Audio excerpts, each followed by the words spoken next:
Olá, olá, boa tarde a todos e bem-vindos a mais um Closing aqui na BMC. Eu sou Carlo Cauti e como todas as tardes estamos ao vivo a partir das 4 horas em ponto para comentar com vocês as principais notícias do dia de economia, política, finanças, negócios e internacional. E hoje é quinta-feira, dia 24 de agosto de 2023. Vamos dar uma olhada como está o Ibovespa nesse momento, dia de luta para o principal índice da Bolsa de Valores de São Paulo, que após dois pregões respirando, volta a cair 0,82%, 15º pregão do mês em que o Ibovespa está em território negativo, aos 117.180 pontos. Azul é a pior do dia, cai 5,06%, Soma 3,96%, e Gol cai 3,81% nesse momento. Melhor do dia, Raizen 4,71%, Alpargatas 3,41% e temos aqui a Eletrobras que sobe 1,85%. Então temos mais verdinhas do que mais vermelhinhas do que verdinhas hoje aqui no mercado. O volume financeiro 10,39 bilhões de reais para esta quinta-feira. Vamos dar uma olhada como está o dólar nesse momento. O dólar que volta a subir 0,47%, R$ 4,88. Petrobras cai 0,09%, R$ 32,31. A Vale cai 1,24%. R$ 62,26. Vamos dar uma olhada como está o petróleo tipo Brent, que sobe 0,22%, $83,41 por barril. Lá fora a bolsa também, as bolsas em Nova York estão em território negativo. Wall Street está com o Dow Jones que cai 0,74%, S&P 500 0,92% de queda e Nasdaq cai 1,29%. Agora vamos dar uma olhada também como está o minério, porque o minério de ferro está tendo andamentos ondívagos no último período, altas e quedas baseadas não tanto em dados macroeconômicos, porque é agosto na China e como quase todo o hemisfério norte é um mês de parada para as atividades econômicas, ainda por cima industriais pesadas como a siderurgia, e o minério de ferro então está dando uma respirada também por causa das elevadas temperaturas climáticas que acabam afetando também a atividade das siderúrgicas. Nesta quinta-feira, o minério de ferro recua após um rally de várias sessões. Contratos futuros lá em Dalian caíram e também em Singapura. Em Singapura a queda, deixa eu pegar aqui, em Singapura a queda foi de 1,4%, $114.065 por tonelada. Na bolsa lá de Dalian, a bolsa de commodities de Dalian, na China, teve uma queda de 0,9% para $111,39 por tonelada. Então, altas importantes do minério de ferro na última semana, alta de 7% e 5% respectivamente. Agora, com a manutenção das preocupações com a desaceleração econômica lá na China e as dificuldades do setor imobiliário, temos uma queda importante da cotação do minério de ferro. Vamos ver então o que vai acontecer com o minério de ferro. Deixa eu ver se já posso chamar o nosso comentarista de todas as quintas-feiras. E sim, temos o nosso David Martins da Sara Invest, especialista da Sara Invest. Muito boa tarde, David. É um prazer tê-lo conosco aqui no Closing da BMC. Olá, Carlos. Boa tarde à nossa audiência. É sempre um prazer estar aqui comentando um pouquinho sobre o nosso mercado, sobre oportunidades. Vamos lá, mais uma quinta-feira. Pois é, David, hoje mais um dia de queda. Vamos dar um comentário rápido um panorama do mercado. O que você está vendo hoje nessa 15ª baixa do Ibovespa no mês de agosto? Tivemos apenas 2 pregões em território positivo desde o começo do mês, que vai se endireçando para um final muito complicado, né? Uma queda expressiva. O que você está achando do Ibovespa nesse mês de agosto e quais são as causas dessas quedas importantes e continuadas do principal índice da B3? Hoje, em específico, o mercado aguardando, né, Jackson Global. Lá hoje vai ter fala do Jerome Powell. Então, o mercado mais em tom de espera. Agora, se a gente for analisar com relação ao Ibovespa nesse mês de agosto, que geralmente já é um mês negativo, a gente tem uma perspectiva que, desculpa, a bolsa ela tinha subido muito rápido ali de março até julho. Então uma correção seria um movimento natural, não seria nada de anormal. Sem contar que ainda a gente vê Estados Unidos muito pressionado pela inflação, então ainda a conta de juros.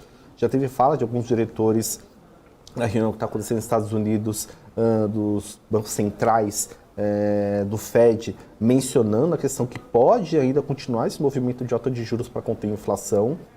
Então isso traz uma perspectiva de até saída de capital estrangeiro aqui do Brasil para o exterior, buscando ali os Estados Unidos, por mais que o juro subindo, você acaba buscando um maior conforto e investimento lá fora. Porque você já tem uma previsibilidade onde o ativo mais seguro do mundo, que é a Treasury, né, dos Estados Unidos, é considerado.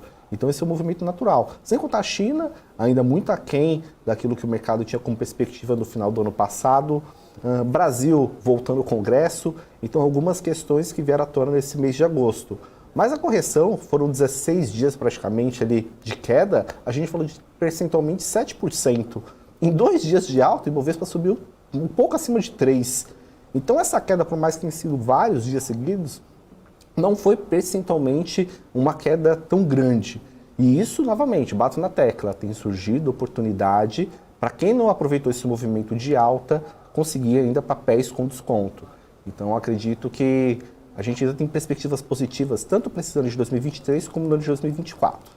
Perfeito. Agora, David, só para a gente terminar, porque estamos vendo também uma uma volatilidade, aliás, expressiva da Vale e da Petrobras. O que você está achando das duas maiores empresas do Ibovespa? Porque da China estão vindo sinais, vamos dizer assim, contraditórios, né? Uma alta importante de 7% até do minério de ferro, hoje cai.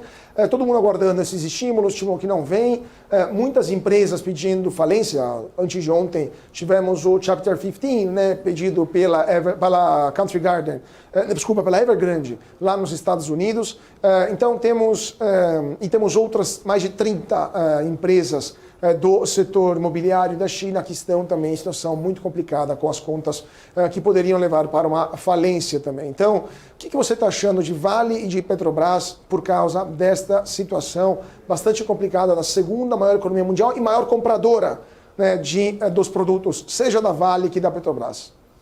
Vale a gente ver, pelo menos desse patamar de preço atrativo, tá? Eu, particularmente, e a Sara Invest, a gente vê um patamar interessante para começar a montar posição. Não que vai andar no curto prazo, porque, como você bem trouxe, depende muito de China. E China, quando a gente parava para analisar, final de 23, como eu falei, final de 22, início de 23, a perspectiva de um crescimento econômico era de resultado forte economicamente, o que não aconteceu. Então, além de ter aí frustrados investidores com relação à reabertura econômica, dita, né, reabertura econômica, que até hoje, enfim, causa muitas dúvidas no mercado, a gente sabe que tem a questão da manipulação da commodity, até mesmo pensando em questão de inflação. A China, a gente sabe que muitos dados também são manipulados muitas vezes, então a informação ela não vem de toda forma clara, né, para o mercado. Então a gente tem um receio com relação ao país, de acordo com o seu histórico, e o mercado depende muito, principalmente, desses incentivos, para que aí sim a gente tenha um crescimento do setor de construção, que aí vai beneficiar a Vale e as empresas também de siderurgia aqui no país. Neste patamar de preço, novamente, acredito que seja um preço atrativo para quem quer pensar em montar a posição a médio e longo prazo. Agora, a curto prazo, vai depender muito dessa questão de China. Então é um papel que vai ter muita volatilidade. Quem está buscando o trade de curto prazo, muitas vezes fica entrando e saindo. Agora, quem quer montar a posição, vejo novamente que faz sentido. Petrobras, a gente vê ainda que o mercado, a perspectiva com a mudança de governo, não quer o quê? Nada radical. E quando a gente vê que essas mudanças que aconteceram nesse ano de 23, com a nova gestão da companhia, são mudanças que não beiram ali o radicalismo, então o mercado tem gostado bastante. Então é uma empresa que ainda continua gerando um caixa, tanto ela quanto o Vale. É uma empresa excelente pagadora de dividendos, ainda terá uma política de dividendos agressiva. Então o mercado, de certa forma, tem gostado e a gente vê vários bancos, várias casas de análise dando recomendação de compra. Então a Petrobras ainda com boas perspectivas, sem contar a questão do petróleo, porque o petróleo, a gente sabe que desde que iniciou ali a guerra Rússia e Ucrânia, a gente vê, enfim, toda uma movimentação internacional, até mesmo não só a Petrobras, mas as próprias Junior Oil, tem ido muito bem com relação aos seus resultados. Mudança da política de preço, Petrobras a gente viu a correção ali, né, pelo menos a diminuição da diferença que a gente tinha com relação à política de preço internacional. Então isso acabou beneficiando a companhia até ontem mesmo, uma alta muito forte e hoje uma correção natural. Então a gente vê ainda com boa perspectiva de investimento tanto em Petrobras como no segmento de petróleo através da Junior Oil. Perfeito. Agora vamos falar um pouco de bancos, porque o Itaú Unibanco anunciou a venda de sua subsidiária no Banco Itaú Argentina por 250 milhões de reais em um acordo com o Banco Macro. Após cumprir condições e obter aprovações regulatórias na Argentina, o Itaú receberá o valor da transação ajustado pelo resultado líquido do Itaú Argentina entre abril de 2023 e a data de fechamento. A transação deve gerar um impacto negativo de cerca de 1,2 bilhão de reais no resultado do Itaú Unibanco e após a operação, o banco continuará atendendo clientes corporativos e pessoas físicas através de unidades internacionais e planeja também abrir um escritório de representação na Argentina. Vamos dar uma olhada como está o Itaú Unibanco. Itub 4 está caindo 1,48% nesta quinta-feira. David, um comentário rápido sobre esta operação do Itaú Unibanco. Vem há poucas semanas antes das eleições na Argentina, com o candidato mais votado nas primárias prévias argentinas, que já está falando abertamente em dolarizar a economia do país vizinho. Você acha que tem alguma relação? Essa venda ocorreu rapidamente, preço muito baixo, tem alguma correlação com essa possibilidade de dolarização ou simplesmente era um ativo não mais interessante para o Itaú? Acredito que seja um ativo não interessante, né, para o Itaú do que uma decisão ali às pressas com relação ao resultado. Até mesmo por ser um candidato mais pró-mercado que até pode beneficiar as operações do Itaú na Argentina. Então acredito que seja uma decisão já analisada há um bom tempo e que marginalmente assim, no resultado o impacto vai ser pequeno. Então como esse impacto no resultado vai ser pequeno, acredito que segue a vida do Itaú, uma empresa muito bem gerida, o maior banco do país em valor de mercado, então uma baita empresa e que geralmente a maioria das suas decisões são bem assertivas. E isso vem até sendo representado ali pelo resultado e a valorização dos seus papéis. Pois é, era um banco pequeno na Argentina, estava dando uma olhada hoje de manhã nos números, 16º banco argentino em termos de empréstimos concedidos e de fato atendia mais empresas exportadoras e já que a economia argentina está em uma situação muito complicada, evidentemente não fazia mais sentido manter esta operação. Agora, falando de outra operação que não foi mais mantida, que foi eliminada, aquela entre Americanas e a Vibra, que encerraram a parceria em lojas de conveniência. A Americana receberá 192 milhões de reais da Vibra para adquirir a sociedade BR Mania, enquanto a Vibra deterá a Vem Conveniência. O acordo envolve uma cisão parcial e uma transferência de ativos e a Vem Conveniência mudará de nome também, usando exclusivamente pela sociedade BR Mania. Também queria um comentário seu, David. Americanas, então, cada vez mais retraindo de atividades secundárias, tentando vender ativos também para salvar o que dá para salvar, ou era algo que também não fazia mais sentido para a empresa e mesmo sem a crise que começou em janeiro, teria acontecido essa venda mesmo assim? Os números de cabeça em termos de resultado eu não tenho aqui, tá? Mas eu vejo muito por esse lado que você trouxe com relação à atividade principal. Americanas tem algo mais, acho que relevante até em termos de preocupação, a sua principal atividade ligada ao varejo, principalmente hoje a gente vê também a venda online, né, que cresceu tanto, então não só o varejo físico, mas a venda online, e ela tem toda essa preocupação de recuperar essa imagem, tem um resultado ainda negativo, né? Muito expressivo para, enfim, captar e honrar todos os seus compromissos, essa recuperação judicial, enfim, que causa tantas dúvidas no mercado. Então, acredito que seja muito mais voltando o seu foco para a atividade principal do que questões que ficariam em segundo plano. Então, assim, de cabeça eu não sei os números, mas em termos de impacto que tinha no resultado da companhia. Mas a atividade principal, o share voltado ali para o varejo, tem que ser o foco da companhia para tentar voltar aos trilhos. Pois é, vamos ver então o que vai acontecer com Americanas e vamos falar de outra empresa que vendeu parte das suas atividades, a IMC vendeu a rede Olive Garden por 45 milhões de reais, seguindo a sua estratégia de focar em marcas como Frango Assado, Pizza Hut e KFC. A transação ocorreu com a Val Restaurantes, indicando a direção de simplificação do portfólio da IMC.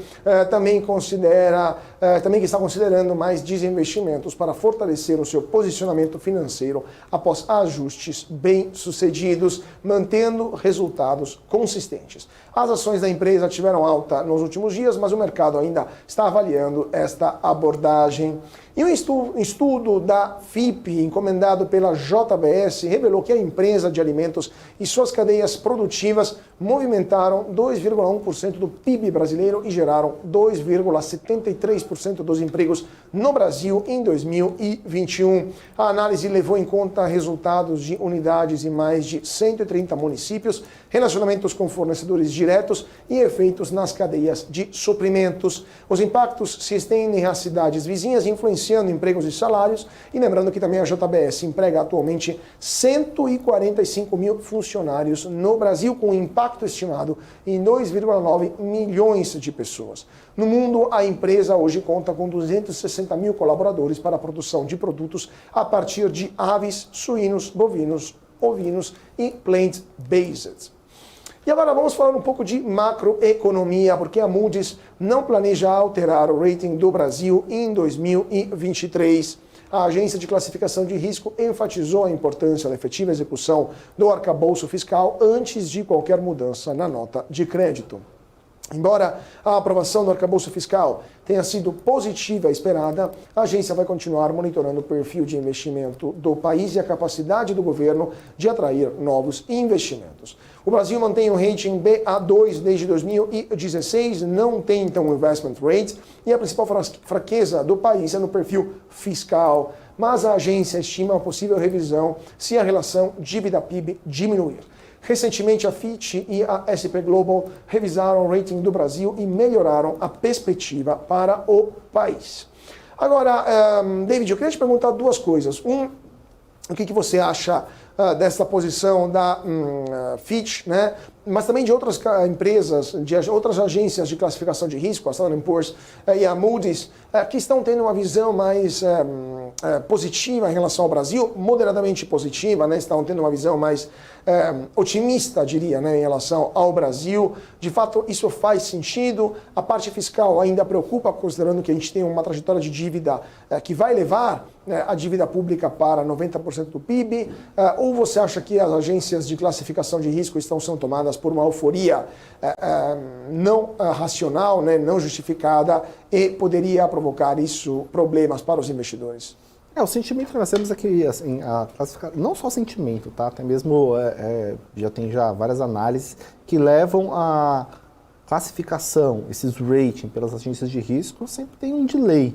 Então, quando a gente fala dessa revisão, essa perspectiva mais positiva para o Brasil, não é de agora, não é do curto prazo. É sim, olhando o que aconteceu recentemente no Brasil, algumas reformas estruturantes extremamente importantes, que aí sim vem entregando um resultado favorável agora, no momento atual, e aí ele vai analisar também essas perspectivas futuras. Quando a gente vê a questão fiscal, acho que é o principal calcanhar de Aquiles, a maior preocupação. Mas, novamente, até com relação à menção que eu fiz de Petrobras, o mercado ele não gosta de mudanças radicais, o mercado gosta de previsibilidade. Então, quando a gente fala de Brasil, e até mesmo Fernando Haddad, que tem uma avaliação positiva perante o mercado, é por também não tomar ali, não ter nenhuma medida radical. Então, como ele tem sido um ministro mais voltado para mudanças, mas de certa forma conversando com o mercado, entendendo um pouco mais e fazendo de forma gradual essas mudanças, então o mercado tem cada vez mais dado um voto de confiança a ele. Aí vem dois pontos, novamente, a questão fiscal, que precisa fechar a conta, e aí quais serão os impactos no nosso dia a dia, porque infelizmente a gente sabe que para fechar a conta no governo que gasta acima do que pode, é com relação ao aumento da carga tributária. Então, será que a população aguenta esse aumento de carga tributária? Mas a perspectiva do Brasil tem melhorado nos últimos anos, a gente pode trazer, E quando a gente vai analisar, dependendo como for esse processo e o governo de olho no fiscal e cuidando do fiscal, a gente sim pode ter cada vez mais melhorias aí em termos de análise de risco, de crédito, tá? O fiscal, a gente não pode cometer novamente o erro que aconteceu no governo Dilma, que aí sim a gente teve uma melhoria em termos de perspectivas, viradas de rating, e aí o governo não se preocupou, não se atentou ao fiscal, e aí depois o resultado foi catastrófico. O mercado não estava olhando essa questão fiscal e o resultado negativo que nós tivemos, que foi relacionado ao primeiro semestre, que aí sim que começou a ter uma maior preocupação. Sendo que isso a gente já vinha analisando em termos de Sara Invest há um certo tempo. Nosso economista-chefe vinha batendo bastante nessa tecla. Eu acredito que o governo vai ter que correr atrás e a gente sabe que, infelizmente, não é histórico, né, do nosso governo diminuir gasto público para fazer esse controle das contas. Então, vamos ver quais serão as medidas, se o mercado, de certa forma, vai aprová-las ou não. Isso só o tempo dirá. E última questão também que eu queria te perguntar sobre a JBS, porque essa pesquisa mostra que a JBS é responsável por mais de 2% do PIB do Brasil, né? De fato, é uma parte importantíssima do PIB nacional, mas não será demais, no sentido de é uma empresa particular que se tornou um campeão nacional, comprando concorrentes, se tornando quase monopolista no Brasil, ou pelo menos parte de um oligopólio muito rígido, né? Com poucas empresas produtoras de proteína animal e um player internacional. A gente permitiu a criação de um gigante que é muito positivo para a projeção do Brasil no exterior, mas ao mesmo tempo é negativo em termos de concorrência dentro do país. Não teria sido mais interessante dividir ou não permitir essas fusões e aquisições da JBS? O CAD não errou ou pelo menos não se omitiu, na sua opinião?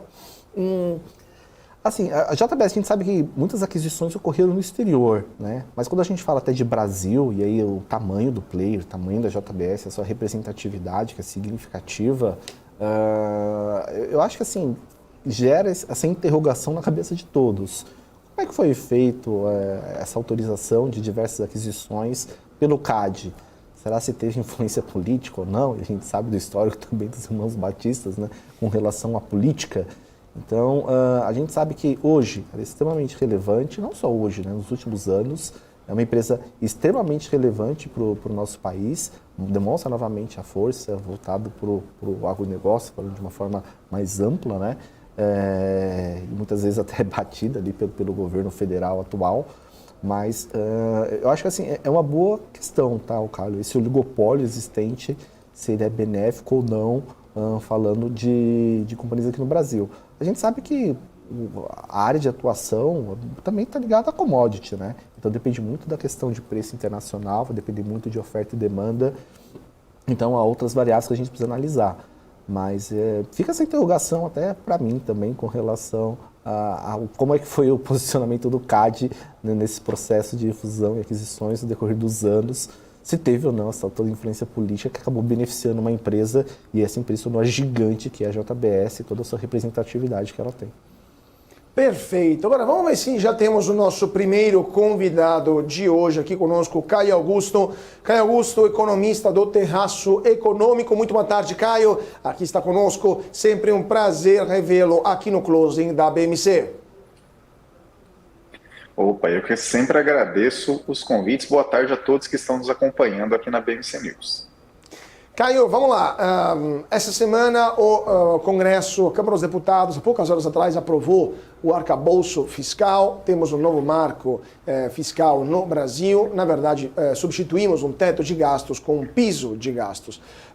Qual que é a sua percepção sobre esta aprovação? O governo saiu derrotado no pedido de avaliar a inflação para 12 meses anteriores e ficou só 6 meses, né, anteriores. É o primeiro semestre, aliás, do ano anterior. 40 bilhões de reais a menos, mas os gastos já estavam basicamente encomendados. Então, qual que é a sua percepção? Teremos mais impostos vindo por aí para cobrir esse valor adicional? E a pergunta mais importante para o mercado: o governo será capaz de respeitar as novas regras fiscais ou vai estourar isso logo de cara? A minha percepção sobre esse novo arcabouço fiscal, da maneira como foi aprovado é que a gente pode chamá-lo também de katana fiscal. Por que katana? Katana, né, aquela arma branca, aquela adaga, enfim, não sei como você chama aí, onde você está assistindo, mas enfim, é muito bonito, muito admirado, bastante valor cultural e tudo, passa uma certa impressão de tradições e tudo, mas ela serve para reduções, basicamente. O que eu quero dizer com isso? Parece que vocês me perguntaram de economia e eu falei grego aqui. Na verdade, a grande questão é a seguinte: o governo, tal qual quando a gente verificou a aprovação do próprio teto de gastos ali em 2016, aparentemente o governo, não sei se ele tem ideia do que significa a restrição de encaminhamento de gastos que ele mesmo colocou para si. Se a gente for olhar, um grande reclame que se teve quando se sugeriu, né, quando o governo atual sugeriu que, ainda na PEC de transição, né, na verdade, que isso foi sugerido, que teríamos aí um novo regime fiscal e tal. O grande reclame era, nossa, mas agora os gastos do governo vão crescer a níveis reais. Mas isso já acontecia, né? O teto de gastos ele conseguiu ser resistente e deixar as despesas crescendo apenas a inflação do ano anterior por pouquíssimo tempo. Ele foi burlado muitas vezes.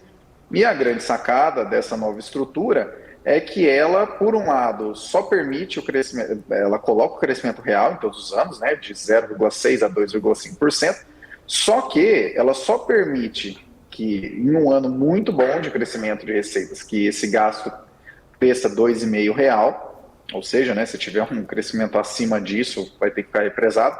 E, por outro lado, caso a expectativa de superávit colocada pelo próprio governo se frustre, a sanção colocada por esse conjunto, né, de regras é que as despesas vão ter que ser diminuídas no próximo período. Diminuídas em que sentido? Como que vai diminuir se vai ter aumento real? Diminuído na seguinte magnitude: em vez de aumentar 70%, se você não cumpriu, você só pode aumentar 50%.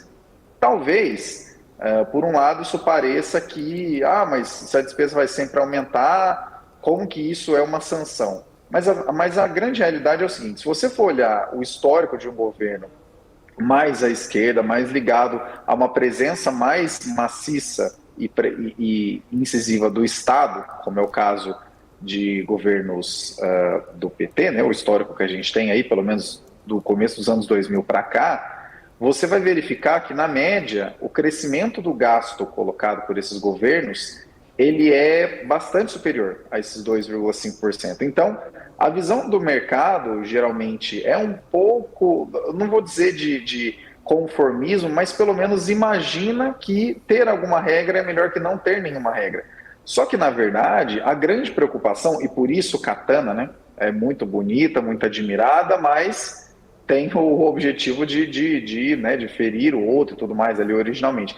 A grande questão que a gente precisa observar é o seguinte: a gente ainda está no teto expandido de gastos.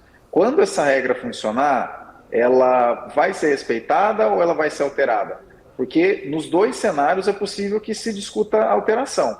Se por um acaso tiver aí não uma continuidade do atual movimento de commodities, mas uma porrada muito positiva e consistente, né, um verdadeiro boom de commodities direto acima do que o que a gente verifica hoje, se a gente tiver isso, o governo vai aceitar só gastar 2,5% real? E, no contrário, se a expectativa de superávit não for alcançada, a expectativa, reforço, colocada pelo próprio governo, não for alcançada, o governo vai aceitar que algumas despesas vão ter que ser cortadas no final do dia? Então, é muito importante para a gente não entrar muito no campo da futurologia, né, até porque a regra não começou a valer, a gente só pensar nos seguintes cenários: se a despesa crescer muito, o que o governo vai fazer? E se tiver que ter um avanço menor, por assim dizer, isso acaba nem sendo cortar, se tiver esse avanço menor, será que o governo vai alterar? E como esse foi um projeto de lei complementar, no caso, e não uma emenda à Constituição, de fato é um pouco mais arriscado que faça isso. Mas, se a gente for olhar pelo lado positivo, né, pelo lado cheio do copo, melhor ter uma regra do que não ter nenhuma regra, especificamente quando se trata do caso de um governo que tem, de fato, uma marca muito presente de aumento de gastos do governo. Caio, fica conosco porque preciso dar um rápido intervalo, 2 minutinhos e já voltamos com você para falar do impacto do arcabouço fiscal, vamos falar também de juros no Brasil, nos Estados Unidos e na Europa, vamos falar também de bull markets por lá e onde isso vai chegar, mas tudo isso daqui 2 minutinhos, rápido intervalo e já voltamos com mais um bloco aqui do Closing na BMC. Não saia daí, voltamos já já. BMC News. Informação que gera valor. O que impacta a economia e o mercado global. Aqui no BMC News você acompanha em tempo real a abertura do mercado e todas as movimentações do mundo dos investimentos. Notícias acompanhadas de opiniões de grandes especialistas para ajudar você na melhor tomada de decisão na hora de investir. Eu, Paula Moraes, estarei com você de segunda a sexta às 9h30 da manhã no BMC News. BMC News. Informação que gera valor. As empresas que fazem parte do seu dia a dia estão em uma das maiores bolsas do mundo, a Nasdaq. E a boa notícia é que você pode investir nessas empresas diretamente pela Avenue, sua corretora nos Estados Unidos. Com os dados das ações dos Estados Unidos fornecidos pela Nasdaq em tempo real, o cliente Avenue pode acessar diretamente as maiores bolsas do mercado americano. Entre neste mercado de tecnologia e inovação. Acesse avenue.com.br/Nasdaq e seja bem-vindo ao mercado global. Tesouro Direto. Tenho certeza que você já ouviu falar nele. Mas você sabe o que ele é? Esse é o quadro BMC Explica e o tema de hoje é Tesouro Direto. Bom, nada mais é do que um programa do governo brasileiro, em parceria com a B3, que permite que pessoas físicas invistam diretamente em títulos públicos emitidos pelo Tesouro Nacional, bastando apenas ter uma conta num banco ou em uma corretora habilitada pelo Tesouro Direto. O Tesouro Nacional oferece títulos com diferentes tipos de rentabilidade, atreladas tanto à variação da inflação do país mais uma taxa real, a Selic, ou a uma taxa pré-fixada. Esses títulos são uma das formas do governo de captar recursos para financiar as atividades e projetos. Os investidores podem escolher diferentes tipos de títulos com prazos e rentabilidades diferentes. Além de acessível e de apresentar muitas opções de investimento, o Tesouro Direto oferece boa rentabilidade, liquidez diária e baixo risco de crédito. O investidor pode ficar até o final do prazo contratado ou até mesmo sair antes do prazo. No entanto, se sair antes, a rentabilidade pode oscilar, resultando ou em ganho maior do que o planejado ou até mesmo em perdas. Essa opção de investimento é de baixo risco, porque são garantidos pelo governo federal. Mas é sempre muito importante avaliar os riscos e as oportunidades antes de fazer qualquer investimento.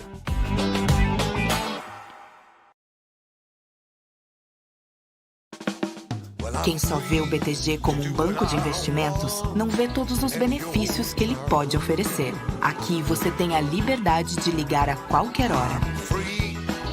E tem a confiança de contar com o time BTG.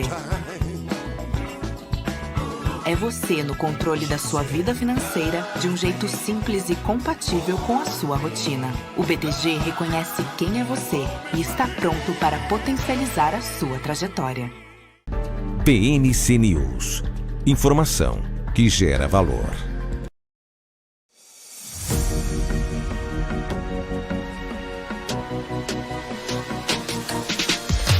BMC News. Informação que gera valor.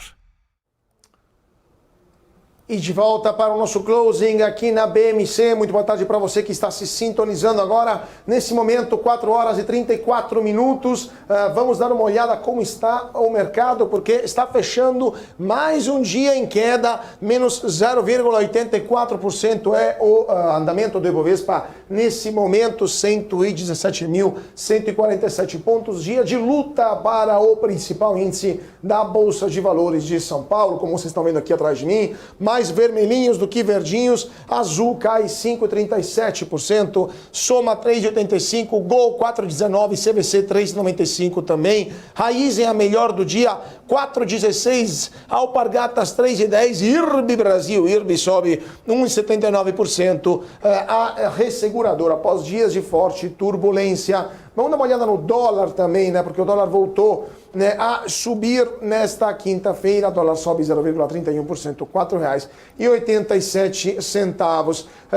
Vale cai 1,02%, R$ 62,40. E Petrobras virou. Petrobras estava caindo, agora sobe 0,06%, R$ 32,26.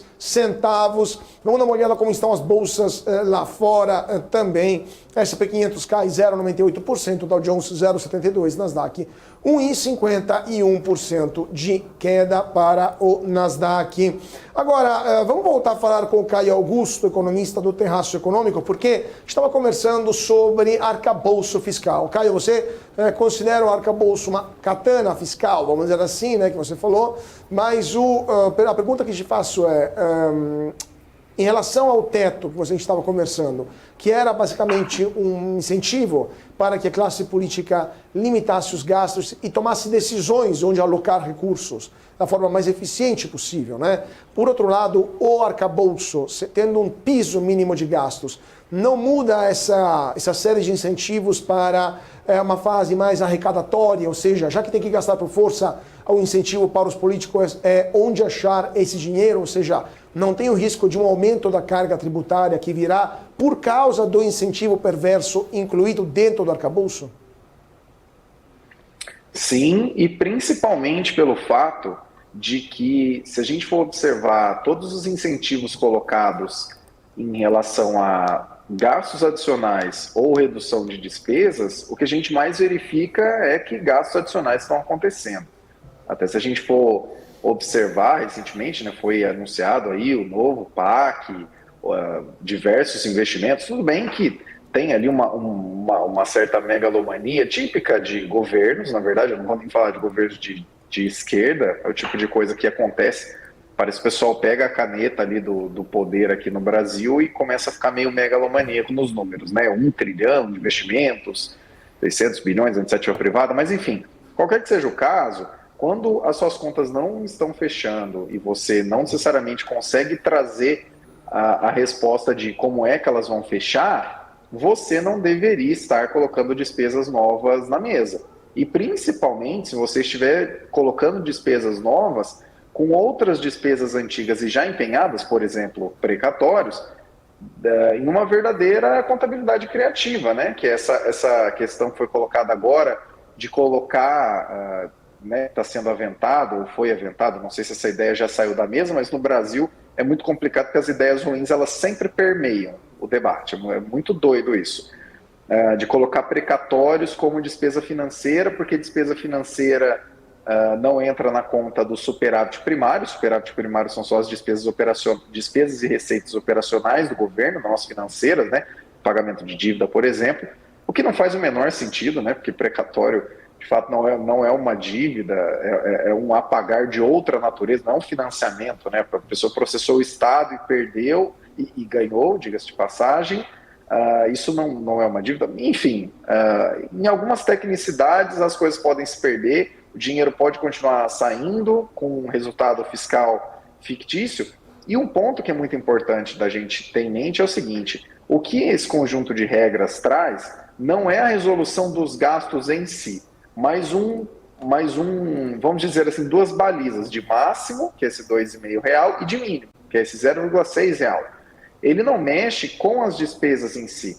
Parece que estou só repetindo a mesma frase, mas o que eu quero dizer com isso é o seguinte: o governo vai precisar sim olhar para as despesas, vai precisar sim olhar para as receitas, e com seriedade, porque se a gente for olhar agora nos resultados fiscais mais recentes, de junho, de julho, a gente já está em déficit primário, entendeu? Então, assim, não é uma questão, quando a conta começar a não fechar, ela já não está fechando, entendeu? No ano passado, também em função daquela questão dos precatórios lá atrás, de outras despesas aí que foram contidas, do orçamento foi colocado para 2023 de uma maneira um tanto irrealista, até por isso que precisou da PEC de transição, mas no ano passado a gente teve um resultado fiscal positivo, mas ele foi bastante conjuntural, a gente já está num resultado fiscal negativo.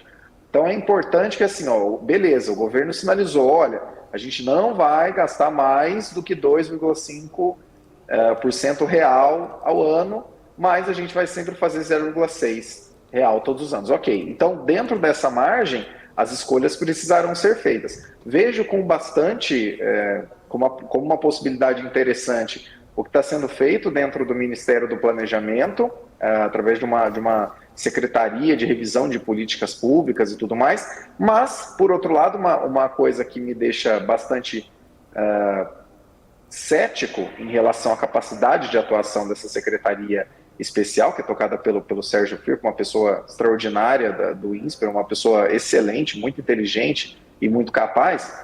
O que me deixa um pouco cético em relação à atuação disso para realmente conseguir direcionar os gastos é o fato de que algumas ideias imbecis do passado, me desculpem a franqueza, elas surgiram e viraram realidade. Por exemplo, essa questão do, vamos dar esse desconto para carros. Aí veio toda uma questão, porque quanto menos o carro poluído. Na verdade, se você que está acompanhando estava para comprar carro ou conhece alguém que estava para comprar carro, você viu que a questão não tinha nada a ver de poluente, de nada. Em nenhum momento, se você comprou carro por esses últimos tempos e pegou esse desconto, você viu que em nenhum momento foi sequer mencionado pela concessionária que você comprou o aspecto, é um carro verde, é um carro que polui menos. Não tem nada a ver, é um desconto para que as concessionárias limpassem pátio. No final das contas, teve um efeito irrelevante em termos de vendas de carros, foi basicamente para as montadoras limparem pátio, e algumas não conseguiram nem isso. E se a gente for parar para pensar, só nessa brincadeira aí foi 1,5 bilhão de reais. Quer dizer, ainda está indo, né? Porque tem a parte ali dos caminhões e ônibus, que também não está muito fácil, né? É muito difícil você encontrar gente com disponibilidade. Se já estava difícil para cá, imagina para caminhões e ônibus, só quem realmente tiver muita capacidade. E se tem muita capacidade, por que é que você está subsidiando? Não faz o menor sentido. Então, assim, como ideias como essa, não apenas a e já rodaram, já geraram desembolso, né, já geraram queda de arrecadação, eu fico um pouco receoso. Mas essa secretaria, se ela, essa pasta dentro da secretaria, né, essa secretaria especial dentro do Ministério do Planejamento, se tiver capacidade real de tomada de decisão, tem uma possibilidade muito positiva. Não tão positiva quanto o governo anuncia, de novo, porque todo mundo que pega a caneta do governo fica, de repente, muito mais otimista do que a realidade permitiria ser na prática, mas, de fato, tem um potencial, sim, vale observar. Mas de 2024 em diante só. Agora, realmente, a gente ainda está no teto expandido. Perfeito. Bom, temos a Isa Takaki já conosco, direto lá de Brasília. Temos sim, Isabela, muito boa tarde, agora direto lá do Senado Federal. Que novidades temos de Brasília? E também sua pergunta para o nosso Caio Augusto. Boa tarde, Isa. Olá, muito boa tarde a todos. Boa tarde você que acompanha o BNC Closing. Bom, eu falei mais cedo em relação ao PL, que propõe ali que bancos apresentem proposta para o juro rotativo do cartão de crédito. E o relator do projeto da lei do desenrola ali do juros rotativo, deputado Alencar Santana Braga, do PT de São Paulo, ele propõe então que os bancos tenham 90 dias ali para apresentar uma proposta para redução do juros rotativo do cartão de crédito. Se isso acontecer, então, os juros serão estabelecidos em no máximo 100% do valor principal da dívida. Esse é um assunto. E outro assunto também que está circulando aqui pelo Senado é em relação à discussão da reforma tributária. Rodrigo Pacheco ele confirmou que na próxima terça-feira governadores que vão discutir, debater mais e, segundo ele mesmo disse, né, amadurecer mais essa questão da PEC, da reforma tributária. Então, há uma expectativa muito grande para essa reunião na próxima terça-feira aqui em Brasília, onde esses governadores vão se reunir de forma online, e já tem a presença confirmada de um governador, pelo menos, que é o Ronaldo Caiado. Ele vai estar presente aqui no Senado Federal para debater, ele que é um crítico do texto base da reforma que passou pela Câmara e agora tramita no Senado. Então, a gente vou continuar acompanhando, estou esperando a reunião da CPMI de 8 de janeiro acabar para tentar conversar então com algum senador para saber mais detalhes. Agora, mudando de assunto, saindo um pouquinho aqui de Brasília, eu queria falar um pouquinho dos Estados Unidos, falar com o Caio Augusto sobre os juros lá. Juros dos Estados Unidos, a gente viu um pico aí das Treasuries alcançando no mês de junho, né? Todos os dias os juros em alta, né? Como é que pode afetar a economia global e também as regionais? Na verdade, uma questão que a gente sempre tem que ficar de olho em relação aos juros é que existem duas partes dos juros. A autoridade monetária tomando a decisão no curto prazo, né, que é a reunião do FONC lá nos Estados Unidos, o Copom aqui no Brasil, dizendo, olha, a Selic vai para não sei aonde, a Fed Funds Rate vai para não sei aonde. Essa é a decisão de curto prazo. E a outra decisão, que em minha humilde opinião ela impacta até mais, é onde está a curva longa. Por quê? Porque ao longo do tempo que todos os ativos da economia, os que estão em bolsa, as casas, os empregos, tudo acaba sendo precificado ao longo da curva. E o que a gente tem verificado nos tempos mais recentes? Não apenas o Fed fez o maior aumento de juros lá nos Estados Unidos e agora a Fed Funds Rate está na maior faixa, no maior patamar dos últimos 22 anos, como as taxas de juros de 10 e de 30 anos também têm aumentado muito. E esse aumento tem drenado a liquidez da economia global. E existe um motivo bastante específico para isso. O primeiro ponto é que esses títulos, eles são, vamos dizer assim, o livre de risco da economia global. Os Estados Unidos nunca deram calote, então você colocar o seu dinheiro nesses títulos, teoricamente, significa que você não vai perder de jeito nenhum. Esse é o primeiro ponto. O segundo ponto é que eles estão aí no maior rendimento em décadas. Esse é o segundo ponto. E o terceiro ponto, que é um pouquinho mais técnico, é o seguinte: por que o mundo inteiro está aumentando suas posições de maneira relevante nesses títulos de treasuries, especialmente de 10 e de 30 anos? Porque se o caminho da subida para que os juros chegassem até o atual patamar foi longo, lembrando aí que nos últimos 15 anos o juro nos Estados Unidos ficou em virtualmente zero, né, 0,025 durante um bom tempo, e agora ele está acima de 5,25, né? Existem previsões de que talvez, em cenários ainda mais adversos, ele chegue até 6%. Isso não é impossível, não tem que ser descartado nesse momento. Se o caminho da subida que ainda existe, ele é menor, né? Vamos pôr, ele está em 5,5 e pode ir a 6. Tem essa subidinha. O caminho da descida, ele é muito maior. E, se a gente for utilizar a matemática financeira básica, quanto mais você aumenta uma taxa de juros, uma taxa de desconto, menor fica o valor presente. Porém, o caminho inverso também é verdadeiro. Então, quer dizer, se a gente está com essas taxas de 10 e de 30 anos aí, 4,2%, 4,3%, 4,5%, e a expectativa ao longo da curva é que para os próximos anos elas caiam, sei lá, seja para 3%, somente nesse período de queda, que pode demorar alguns anos de fato, mas somente nessa queda, em termos de valor presente, todos os títulos vão se valorizar. Se a gente for trazer uma analogia aqui para o Brasil, de bastante curto prazo, é mais ou menos o que aconteceu com os títulos pós-fixados do Tesouro Direto aqui no Brasil entre março e o mês passado. Alguns deles tiveram um aumento somente nesse período superior a 30%. Por quê? Porque as taxas às quais eles estavam ligados no longo prazo, em março desse ano, eram de 13, 13,15, 13,20%. E essas taxas chegaram à proximidade de 10%.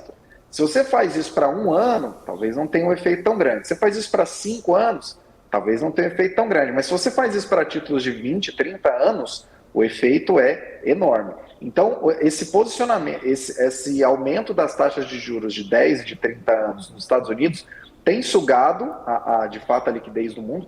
Muita gente no mundo inteiro está concentrando ali.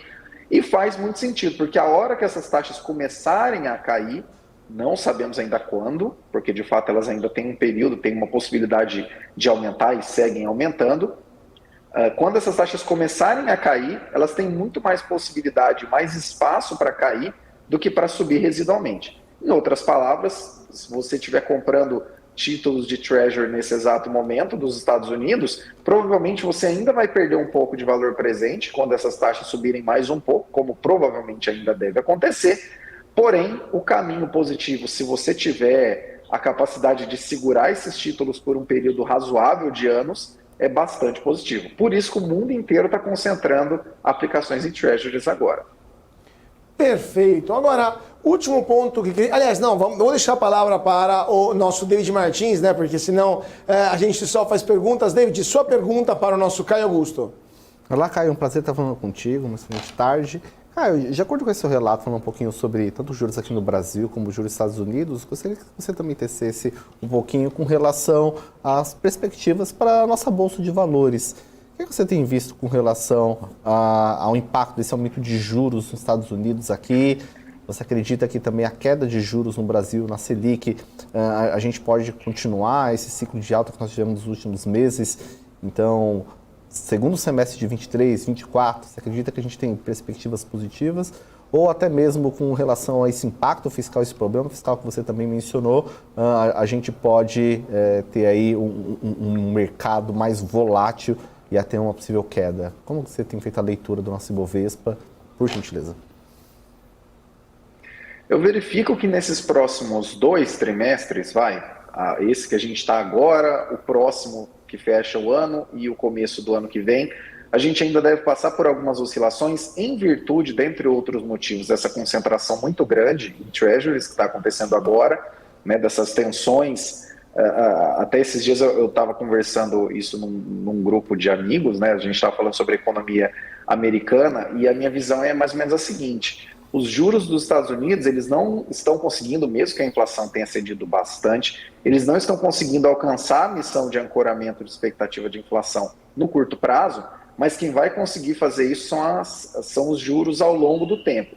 Então, enquanto a gente ainda tiver esse ponto lá de fora, esse aumento de juros da curva longa nos Estados Unidos, ali, treasuries de 10, de 30 anos, quando a gente tiver esse aumento ou esse andar de lado, por assim dizer, isso vai de fato drenar bastante liquidez no mundo.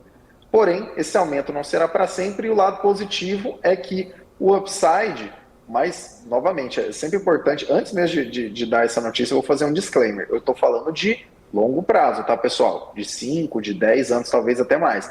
O upside é bastante positivo por 2 motivos. Primeiro, quando essas taxas de juros começarem a cair, e no horizonte relevante observado pelo Fed no atual momento, né, o que a gente verifica naquele gráfico dos pontinhos, né, o dot plot que sai a cada 3 meses, no longo prazo, a taxa de juros nos Estados Unidos, ela arruma para 2,5. 2,5. Deve ficar alguma coisa nessa faixa. Ela está mais do que o dobro disso. Então, quer dizer, esse desaquecimento vai recuperar, vai tornar essa liquidez mais próxima do resto do mundo. Esse é um ponto. O segundo ponto é que, de fato, as movimentações que a gente verifica de reshoring, né, a saída de produção da China, estão fazendo pingar investimentos em diversos lugares do mundo nesse exato momento. E, levando em conta as melhorias que a gente teve do cenário aqui para fazer negócios no Brasil dos últimos 6 anos, reforma trabalhista, reforma previdenciária, agora reforma tributária, né, começa a mexer os palitos aí em breve.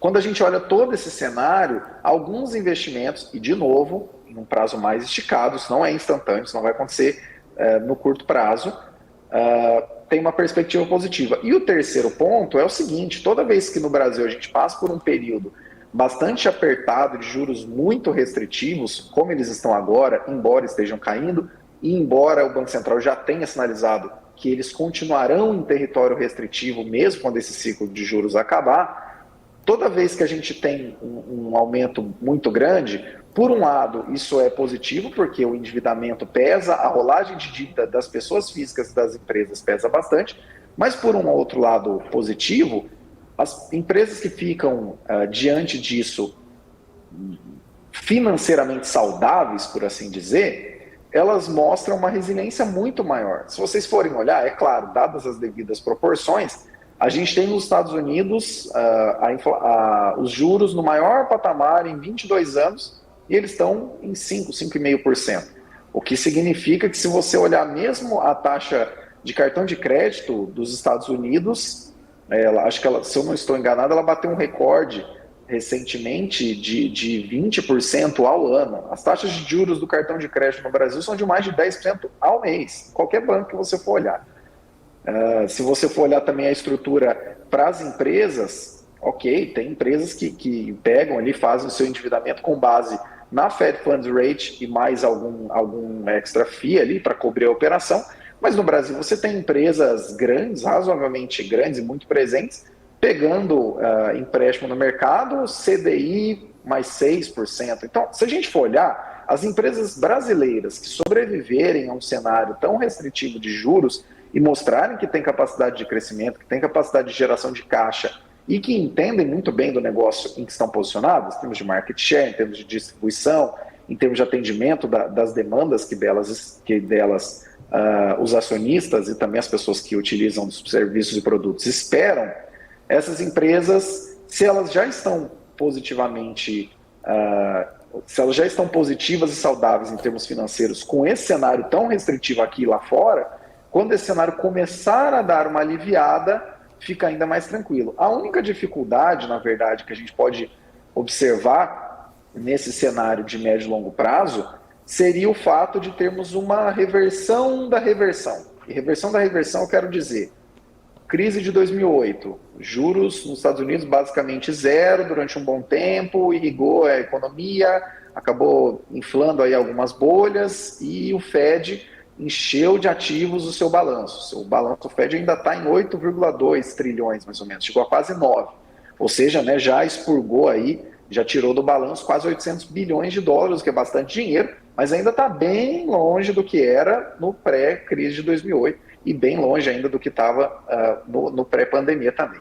Mas o que eu quero dizer com isso? O único cenário que seria complicado de verdade seria nessa normalização do dinheiro, do custo do dinheiro, através de uma equalização dos juros, né? Os juros estão voltando a patamares mais normais, estão um pouco mais elevados agora, mais restritivos, tanto aqui quanto lá fora, porque a inflação está de fato persistente.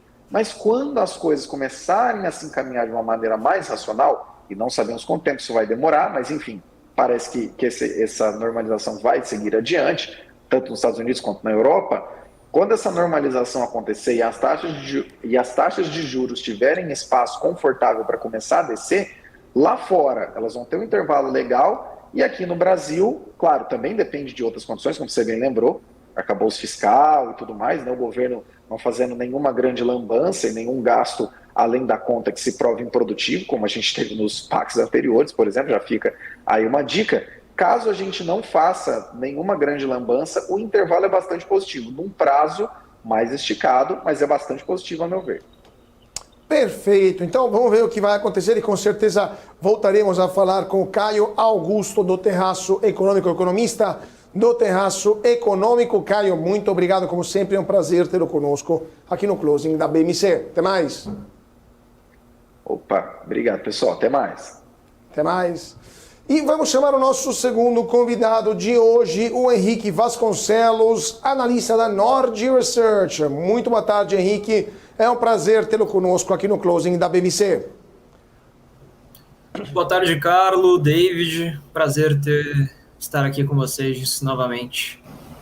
Henrique, vamos falar então um pouquinho da situação lá fora. Ontem saiu o resultado de Nvidia, bombástico, ações subindo a todo vapor, faturamento também em alta, lucro em alta. Qual que é a sua análise sobre os números da Nvidia que saíram ontem? Então, Carlo, o resultado foi maravilhoso, assim, acima de todas as expectativas do mercado. Eles tinham entregado aí uma projeção de resultados para o segundo trimestre do ano fiscal de 2024, né? Meio confuso. Mas a expectativa deles mesmo era de um número ali próximo dos 11 bilhões de receita e a empresa entregou 13 bilhões e meio, né? Então eles bateram a própria estimativa que eles tinham em 22%. E a expectativa do mercado estava bem em linha com isso, que era de por volta de 11 bilhões e 80 milhões de dólares, eles bateram também por 23% essas expectativas. E na questão do lucro, né, assim, foi muito acima do consenso de mercado. O mercado esperava um lucro por ação de $2,07, a empresa entregou um lucro de 2,70.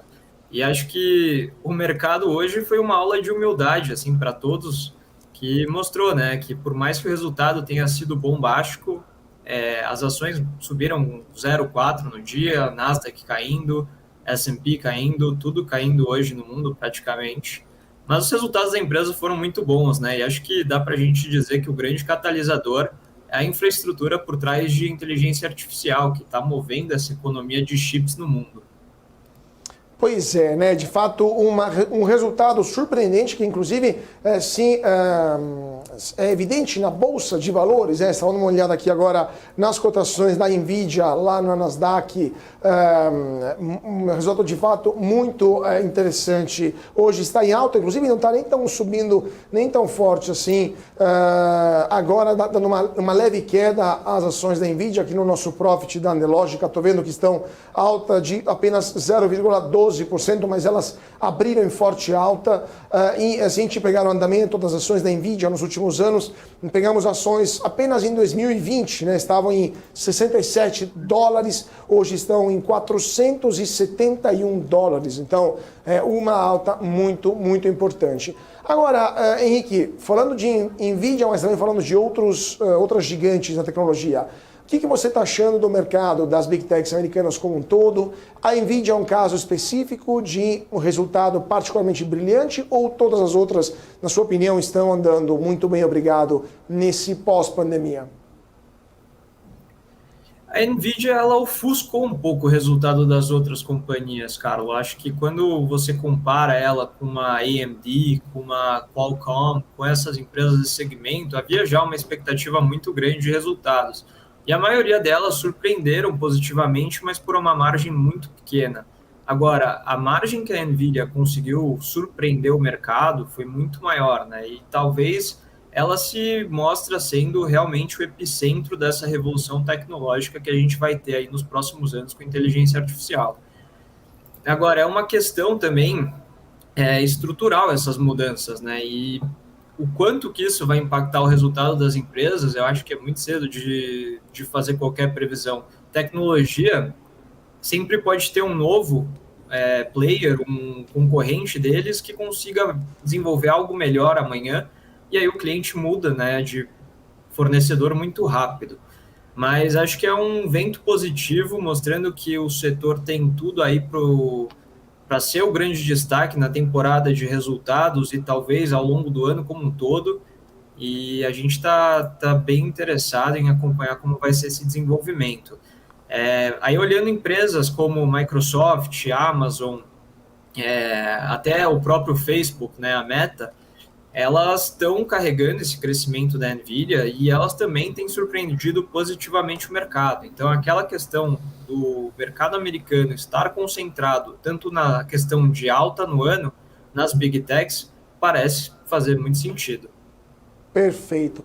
Henrique, fica conosco porque já voltamos com mais informações e mais perguntas e mais comentários. Agora 5h02, a Bolsa de Valores de São Paulo acaba de fechar. Mais um dia em queda, piorou o andamento do Ibovespa, menos 1,02%, 116.927 pontos para o principal índice da Bolsa de Valores de São Paulo. Pior do dia, Azul, 5,62%, Gol, 4,31%, Grupo Soma, 3,96%, melhor do dia, Raizen, 3,88%, Alpargatas, 2,06% e IRB, 1,99%. Já voltamos, gente, 2 minutinhos de intervalo, estamos de volta com mais informações, notícias e comentários aqui no Closing da BMC. Não saia daí. BMC News. Informação que gera valor. Entender o modelo de negócios, os resultados e as estratégias das principais companhias do Brasil é essencial para tomar as melhores decisões na hora de investir.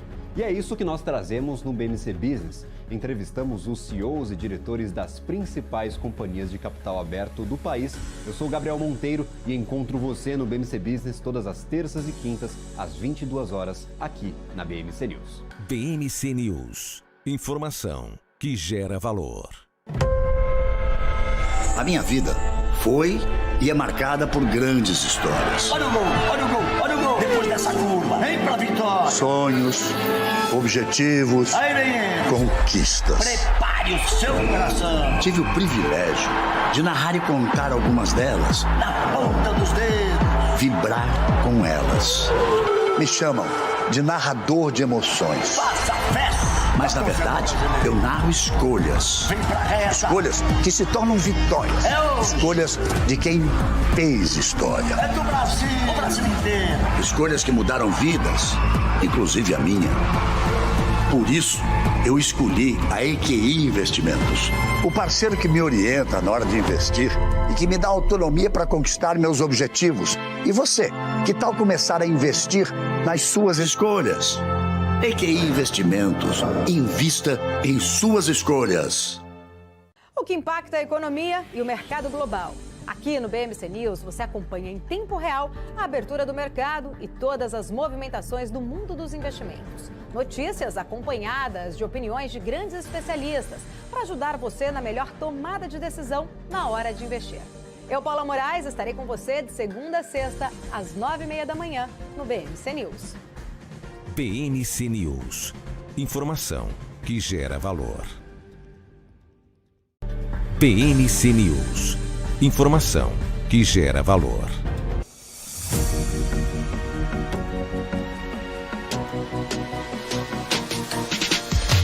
BMC News. Informação que gera valor. E de volta para o nosso closing aqui na BMC, nesse momento 5h07, Bolsa de Valores de São Paulo, que fecha mais um dia em queda, dia de luta para a B3. Vocês estão vendo aqui atrás de mim, no nosso profit da Neológica, aftermarket rolando e Ibovespa que perde menos 1,02% nesta quinta-feira. Muito complicada a situação nesse mês de agosto para o Ibovespa. Dólar sobe 0,52%, R$ 4,88. Petrobras cai 0,34%, R$ 32,13. Vale cai 1,11%, R$ 62,32. Vamos voltar com o nosso Henrique aqui da Nord para comentar a situação de hoje. Henrique Vasconcelos. Henrique, o petróleo está influenciando a Petrobras, mas hoje, por exemplo, a gente viu um aumento, uma alta do preço do petróleo ao mesmo tempo a Petrobras teve mais um dia de queda. Deu uma respirada metade do pregão, mas acabou fechando o dia em queda. O que você está achando das cotações da estatal? Mantém um patamar superior aos $30 por papel, mas ao mesmo tempo, aparentemente, muita gente está preocupada sobre as interferências políticas, especialmente na política de preço da estatal. O que você está achando da Petrobras nesse momento? Carlos, eu acho que a Petrobras tem sempre esse risco de você ter como maior sócio o governo, né? E por conta disso sempre tem esse receio dessas interferências. Eu acho que a sinalização, né, o reajuste que eles fizeram na semana passada deu uma boa indicação de que, olha, a gente vai ter uma interferência política, mas também a gente certamente vai balancear isso com um pouco de racionalidade. Nisso a gente viu, né, a Petrobras subindo alguns dias como reflexo dessa mudança do preço, mas eu acho que hoje foi um dia de fluxo negativo para todos os mercados no mundo, então pouquíssimas empresas hoje na B3 se safaram desse fluxo negativo. Você pode puxar talvez as utilities, que tem uma volatilidade muito menor, ficaram no positivo, mas no geral muitos papéis caindo durante o dia. E a Petrobras, ela tem essa questão de ser uma empresa que está muito barata, negociando a 3 vezes lucro, mas ao mesmo tempo, esse 3 vezes lucro, dependendo da política de preço, ela pode virar uma empresa cara, né? E conforme o governo vai ditando o ritmo dela, os investidores vão ficando cada vez mais receosos em tentar ter um pouco de visibilidade sobre o futuro da companhia. Perfeito. Vamos falar agora com a Isabela, que está lá de Brasília. Isabela, como fecharam as bolsas lá em Wall Street e também o minério de ferro e o petróleo, como que estão terminando o pregão nesta quinta-feira? E depois, sua pergunta para o nosso Henrique. Bom, então vamos começar com os principais índices lá nos Estados Unidos. Dow Jones fechou com queda de 1,08%. S&P 500 fechou com queda de 1,36% e Nasdaq, Bolsa de Tecnologias, com 1,87% de queda. Temos também o preço de fechamento do petróleo internacional. Os preços internacionais encerram o dia misto. Os investidores seguem aguardando o discurso do Federal Reserve, Jerome Powell, amanhã lá em Jackson Hole, em busca de pistas sobre os próximos passos da política monetária norte-americana. Barril WTI fechou com alta de 0,20% aos $79,05, perdendo o patamar dos $80. Agora, o barril Brent fechou com queda de 0,18% aos $83,36. Queria, então, voltar aqui com o Henrique, voltar a falar de Petrobras, né, já que a gente estava falando sobre a petroleira, em relação justamente ao que você estava comentando, né? Alguns analistas, inclusive, acreditam que ações da Petrobras sejam as melhores ações de investimento no ano de 2023, para surpresa de muitos, né? Depois de tantas mudanças. E você acredita que quanto menos mudar, melhor? A companhia continua gerando muito caixa, a gente vê, ativo descontado em bolsa, possibilidade ainda de crescimento, existe esse risco de mudança. Porém, o mercado, você acredita que o mercado percebeu que parece ser baixo esse risco? Por que esse volume ainda continua alto? Realmente é uma ação aí promissora? É uma ação aí que não deve ser tirada aí do radar? Como é que você está enxergando todas essas questões aí que eram vistas com risco para o investidor? Então, acho que continuam sendo riscos, né? Ainda existe o risco do governo dar o preço da companhia, tem o risco também da companhia fazer investimentos tóxicos, mas a questão é que ela é uma geradora de caixa enorme, né? Ela gera muito caixa, e principalmente com o preço do petróleo, como você comentou, que está acima dos 80 ainda. Se você fizer ali a projeção de caixa para o ano, para o próximo ano, mesmo que você reduza um pouco a projeção do petróleo para o ano que vem, a geração de caixa ainda é muito grande. Então, a capacidade da empresa de distribuir dividendos segue muito alta. Mas o problema é justamente a questão dos investimentos tóxicos, né? E isso pode reduzir a capacidade da empresa de distribuir dividendos, e também a questão da paridade de preço internacional. E isso vai afetar muito a capacidade da empresa de entregar lucro. Então, você tem na equação, digamos que 3 variáveis para você definir um caminho para surfar ou não a Petrobras, né? Então, o caminho positivo é o operacional, é a geração de caixa da empresa, só que na ponta contrária você tem a questão de preços, né? Então, tem a commodity, mas a Petrobras operando fora dos parâmetros internacionais, e tem a questão de investimentos tóxicos, que eu acho que é até uma questão muito menor do que a paridade de preços.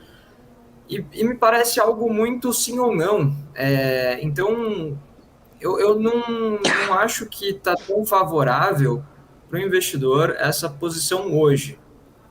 À medida que o governo dê talvez sinalizações de estar mais alinhado com a paridade internacional, com uma certa responsabilidade na governança da companhia, eu ficaria muito mais tranquilo em dizer que pode ser sim um dos melhores papéis para se ter hoje como investimentos. Mas como não é o caso ainda, eu estou do lado dos analistas que preferem apenas observar, sabendo que pode ter a chance de não ganhar dinheiro, né, acabar perdendo uma boa oportunidade, mas no meu caso eu prefiro olhar de longe. Perfeito. Agora, eu queria te perguntar também, Henrique, sobre outro setor. Agora falamos de petróleo, vamos falar um pouco de setor bancário. Ontem tivemos a notícia que o BTG Pactual comprou a Magnetis, que é uma gestora, né, de wealth, não, na verdade uma wealth tech, né, a primeira fintech focada em wealth. O que você está achando do BTG Pactual? Ações subiram muito nos últimos anos. A gestão do BTG também continua focada na alta renda, mas também está tentando entrar na pessoa física de média e baixa renda também. Como que você está vendo o futuro do BTG Pactual, que se tornou recentemente o 3º maior banco brasileiro? Então, o BTG é um banco ali que tem tido essa estratégia de entrar no varejo, na parte de comercial, e está sendo muito bem executada, né? Quando você junta pessoas ali muito motivadas e bem qualificadas, as coisas parecem que geralmente caminham na direção certa, e o BTG tem mostrado isso nos últimos anos, né? Em termos de transformação que eles vêm fazendo e o que eles projetam para os próximos anos. Eu acho que essa aquisição que eles fizeram é justamente um sinal desse processo que eles têm feito de focar muito na parte de varejo, mesmo que focado em wealth, né, clientes de alta renda, é muito complementar ali dentro quando você olha uma infraestrutura onde você tem um banco de investimentos muito forte, onde você faz ali a parte de IPOs, a parte de emissão de dívida, mas o que é muito complementar nesse segmento de wealth é a parte de M&A, né, de fusões e aquisições. Então, o cliente que vai para o BTG com a proposta de, olha, a gente tem uma empresa aqui, gostaria que vocês fossem nossos representantes na venda. Esse cara que vai ganhar um dinheiro, ele acaba ficando lá, né, para o segmento de alta renda, para a parte de wealth. Então, eles têm ali todo um ecossistema que é muito complementar.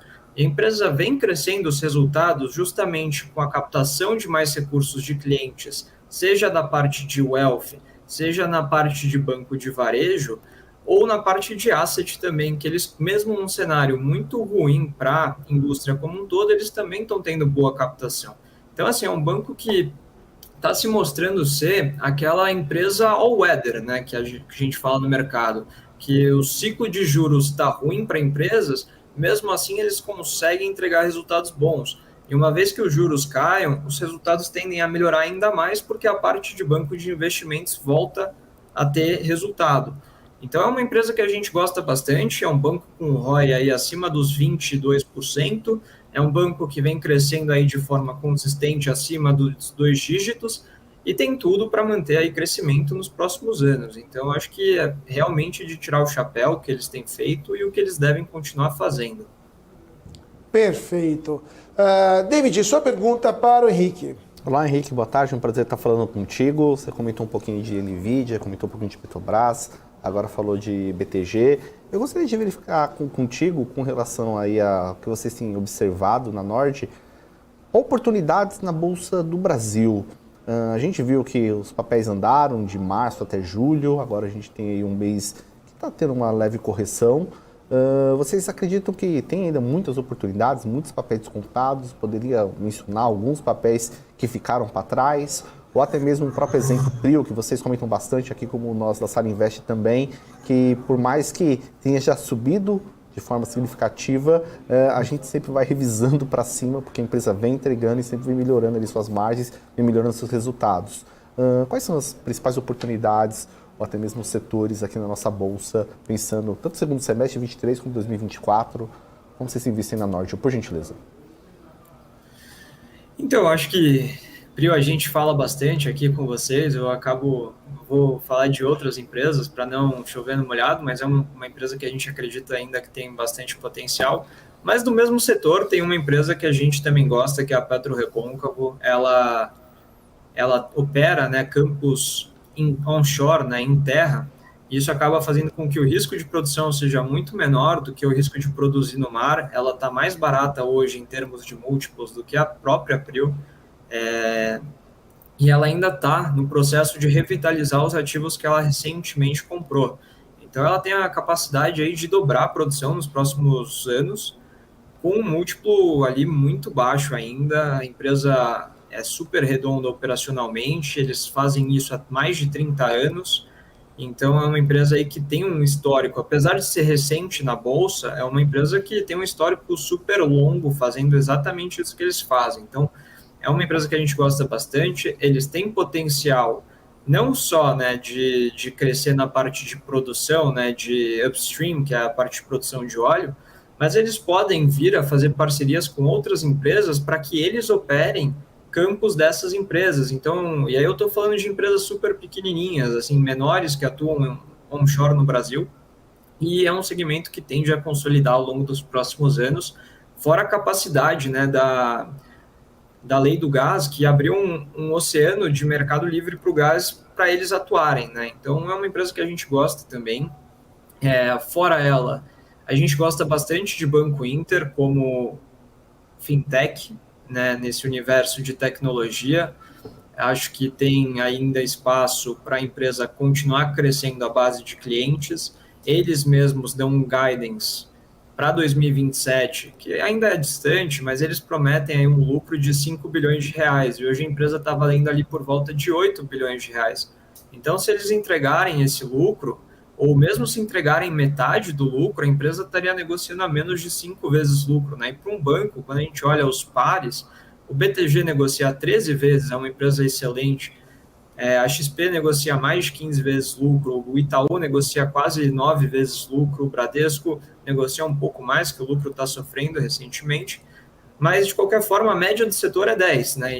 E o Banco Inter pode estar negociando a 2 vezes, se eles entregarem em 2027 5 bilhões de lucro, ou podem estar negociando muito próximo disso se eles entregarem metade do que eles esperam, mesmo 1/5 estaria negociando a 8 vezes lucro. Então, assim, é uma empresa que a gente gosta bastante também.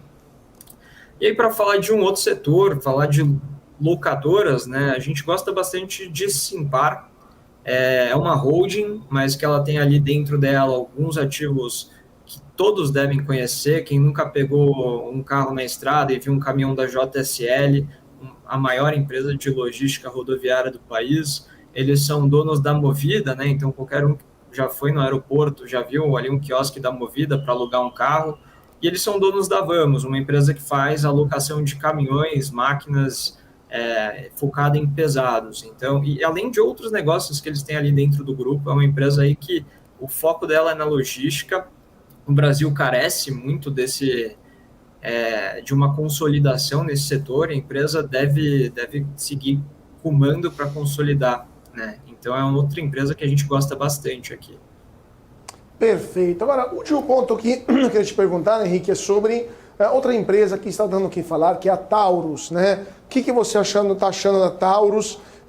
Agora, dou uma olhada aqui no nosso profit da Nelogica, hoje a Taurus perdeu 29% no pregão, mas quem comprou Taurus no último período se deu muito bem. Quem comprou Taurus desde o começo do ano já ganhou quase 18% e o papel chegou a subir muito mais por volta de maio, né? Agora está um pouco de lado. O que você está achando de Taurus? É um investimento que vale a pena para a pessoa física ou é um setor bastante complexo também por causa das limitações, das restrições que esse novo governo está aplicando para o setor de armamentos para as pessoas? Pois é, Carlos, a empresa está sangrando no ano, né, como a gente fala. Quando a gente olha os resultados da companhia no ano, eles estão sendo bem negativos e é muito por conta da falta de uma concretização na decisão do governo a respeito da comercialização de armas por aqui no Brasil. A empresa veio, em 2021, eles tiveram um resultado assim, histórico, com recordes de venda nos Estados Unidos e no Brasil. Então foi um ano onde foi a tempestade perfeita, assim, no sentido oposto, né? Eles tinham tudo maravilhoso em 2021, que foi muito importante para a empresa sair ali da recuperação que eles vinham fazendo, né? Uma empresa que tinha ali problemas com endividamentos muito alto, mas é uma empresa assim que para quem gosta de dividendos, é uma empresa muito interessante, que por mais que o resultado dela esteja caindo, ela tem uma geração de caixa recorrente, é uma empresa que deve continuar pagando dividendos recorrentes, mas para quem gosta de uma empresa como a Nvidia, com crescimento atrás de crescimento, a Taurus talvez não seja essa empresa.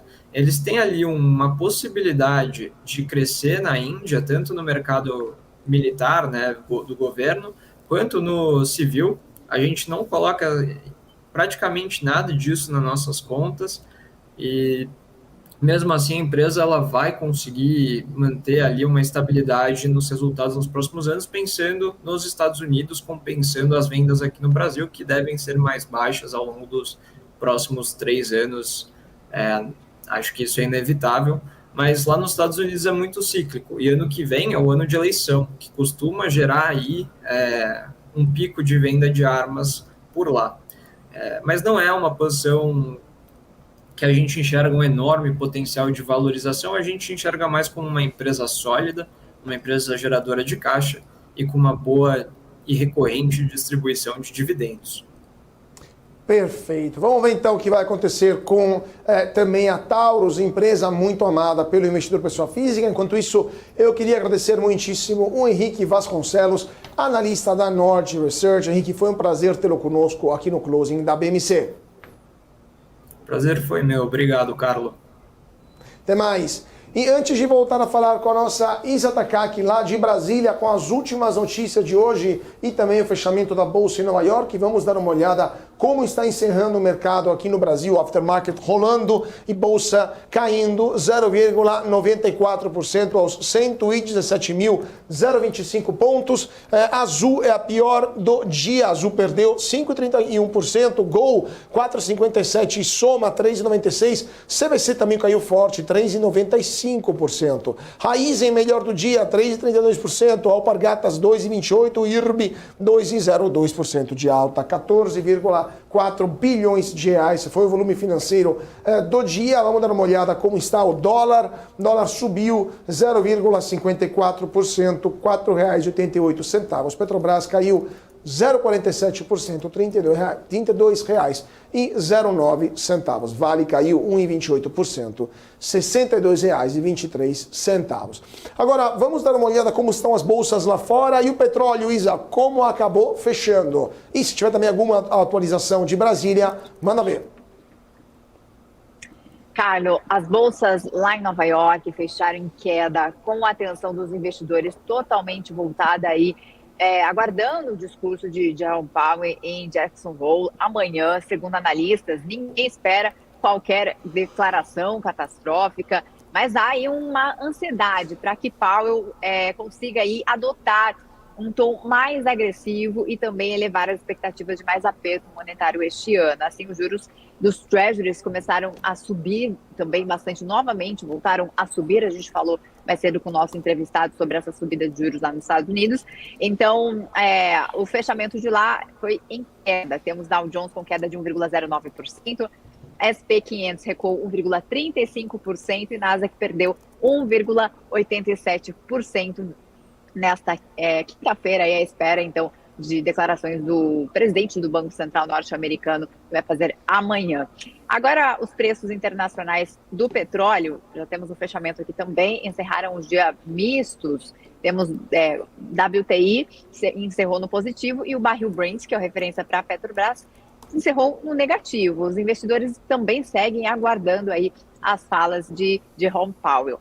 Temos então WTI com alta de 0,20% aos $79,05 e o barril Brent com queda de 0,18% aos $83,36. Agora mudando de assunto, falando um pouquinho aqui de Brasília, a gente estava falando aí um grande destaque em relação à MP dos juros ali do cartão de crédito.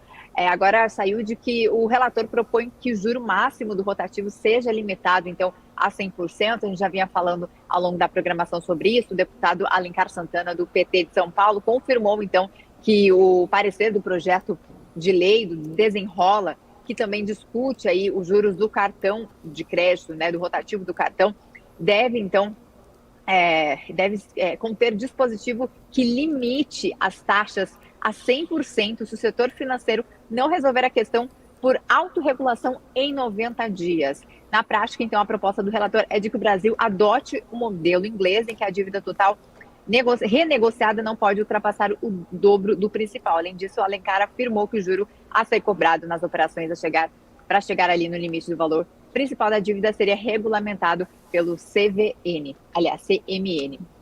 Então, essas são as últimas notícias aqui de Brasília, né? Final da tarde, já bem vazio por aqui, porém, alguns parlamentares, alguns senadores continuam lá na CPMI de 8 de janeiro. A gente segue acompanhando todos os bastidores, volta a qualquer momento, Carlos. É isso aí, então. Vamos lá, Isa. Vamos dar uma olhada aqui nas notícias que estão chegando hoje aqui também no finalzinho. Deixa eu dar uma olhada aqui. Aqui também temos o governo que apresentou um PAC aqui para São Paulo, com aeroporto no litoral e um trem de São Paulo a Campinas. O novo PAC volta a ter 79,6 bilhões de reais ao Estado. No total, 81,4 bilhões, cerca de 45% estará voltado ao eixo transporte eficiente e sustentável. Então, temos o governo que apresenta esse PAC aqui para o Estado de São Paulo. Também vamos dar uma olhada se já temos o nosso analista técnico pronto pronto conosco? Vamos dar uma olhada, senão continuamos com as notícias de hoje. A Azevedo Travassos informou ao mercado que assinou um memorando de entendimento com os cotistas da Petróleo para desenvolver os estudos técnicos, jurídicos e financeiros necessários para a produção em poços maduros. Então tivemos também essa notícia vindo da escritório de advocacia da Travassos. Deixa eu dar uma olhada aqui porque parece que chegou mais notícias aqui no nosso profit da Neológica. Deixa eu dar uma olhada se temos a Shine e a Forever 21, né, que fizeram um novo acordo. Acabou também de chegar essa notícia e isso poderia mudar o rosto, né, o rumo do varejo no Brasil. Aproveito para perguntar para o nosso David Martins, só para comentar também, enquanto eu dou uma olhada aqui nas notícias que estão chegando. David, mais um dia de queda na Bolsa, mais um dia complicado, 15º pregão consecutivo de queda. O que você está achando desse mês de agosto e o que esperar também para o dólar até o final do mês? Dólar é a pergunta mais difícil, né? Dólar, ele já geralmente o mercado sempre brinca, né? É cemitério de economista. Eu sou o administrador. Mas assim, a perspectiva que a gente tem para a Bolsa, pelo menos historicamente, o mês de agosto, é um mês negativo. E eu bato naquela mesma tecla. A Bolsa subiu muito forte. Então a gente teve aí uma alta e muitos papéis tiveram uma valorização superior a 100%. Muitos papéis ainda estão descontados, mas é importante até essa correção para que tenha um fôlego e entrada de novos investidores, tá? Aqueles que ficaram de fora da festa e querem participar, nesses momentos de correção, é o momento que você está recebendo o convite para entrar na festa.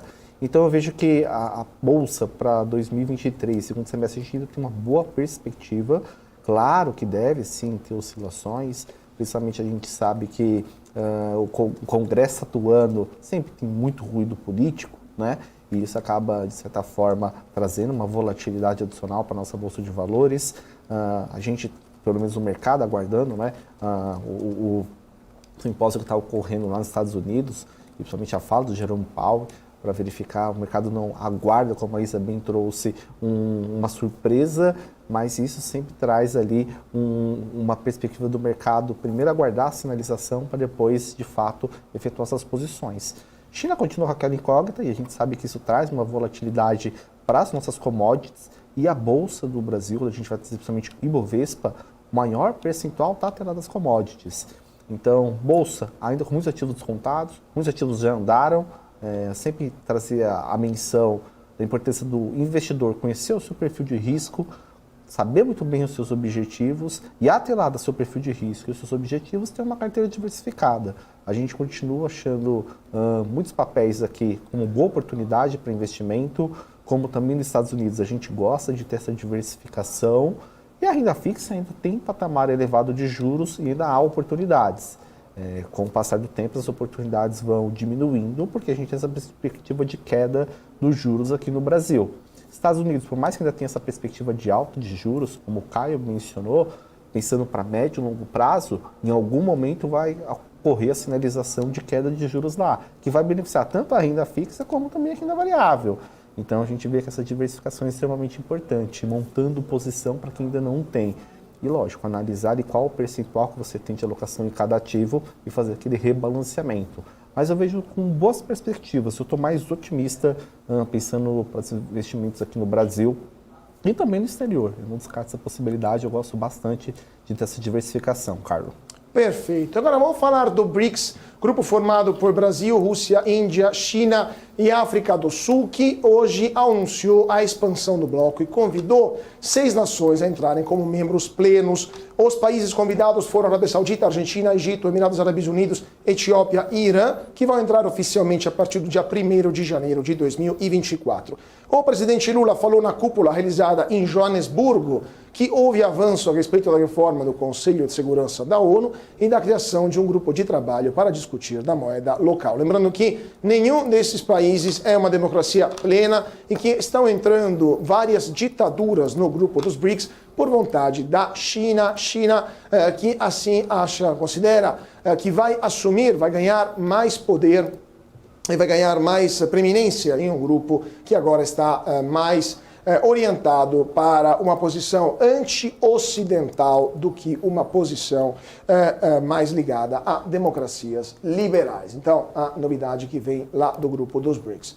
E o projeto de lei que estabelece novas regras para a renegociação de dívidas e estipula um limite para a cobrança de juros no rotativo do cartão de crédito deve estar na pauta na Câmara dos Deputados na semana que vem. Essa informação foi do Globo. O PL é de autoria do deputado Elmar Nascimento e relatado por Alencar Santana, Elmar Nascimento do União da Bahia e Alencar Santana do PT de São Paulo. Esse PL entrou na Câmara em outubro de 2022 e a proposta também trata da renegociação de dívidas para quem ganha até R$5 mil. O programa, chamado de Refamília, se assemelha ao Desenrola Brasil, ditado pelo governo federal. Pontos do programa Desenrola serão acrescentados à proposta e, segundo dados do Banco Central, em julho, os brasileiros tinham 77,46 bilhões de reais em dívidas no rotativo do cartão. O número é o dobro de julho de 2021. Já a taxa média de juros no cartão de crédito rotativo atingiu um patamar de 437,25% em junho. A proposta já passou pela Comissão de Finanças e Tributação e o relatório deve ser divulgado ainda nesta quinta-feira. E o Senado aprovou hoje, em votação simbólica, a medida provisória que cria uma política permanente de valorização do salário mínimo e amplia a faixa de isenção do imposto de renda da pessoa física. A matéria vai para a sanção presidencial. O texto confirma o piso salarial em R$ 1.320 pago desde 1º de maio. A política de valorização do salário mínimo seguirá a mesma regra vigente nos governos Lula e Dilma e o reajuste pelo IPCA do ano anterior, mais a porcentagem de crescimento do PIB de 2 anos antes. O valor será definido por decreto presidencial no dia 1º de janeiro. A diferença é que não haverá mais prazo de validade para essa regra. Já a faixa de isenção de imposto de renda pessoa jurídica é de R$ 1.903,98, vai para R$ 2.112, com uma regra que permitirá àqueles que fazem a declaração simplificada não pagarem imposto se tiverem um rendimento de até R$ 2,6 mil. Segundo cálculos do governo, a nova regra para isenção no imposto de renda beneficiará 13 milhões dos 41,5 milhões de brasileiros que fazem a declaração. E, gente, vamos para um rápido intervalo e já voltamos aqui daqui a pouco com mais informações e notícias para vocês aqui no Closing da BMC. Não saia daí, voltamos já já. BMC News. Informação que gera valor. O que acontece no mercado financeiro no Brasil e no mundo está na BMC News. São 24 horas de programação para ajudar o investidor na melhor tomada de decisão. Independência e jornalismo sério. Não estamos plugados em nenhuma instituição financeira. Isso nos dá liberdade de levar a informação sem nenhum viés, sem conflitos de interesse. Ser a ponte entre as notícias, empresas, especialistas e os investidores. Tudo de uma forma dinâmica e com uma pitada de bom humor. Informação que gera valor, você sempre vai encontrar na BMC News. Conheça a Brasil Paralelo, o único streaming que oferece uma experiência completa, que começa antes de cada filme com a sinopse em vídeo e continua depois que os filmes acabam com as análises e podcasts sobre o que acabou de assistir. Somos o grupo de comunicação que produziu Brasil, a Última Cruzada, a série de história que mudou a forma do brasileiro olhar para o seu passado. Junte-se às mais de 600 mil famílias que assinam a BP. Entre no site brasilparalelo.com e faça sua assinatura.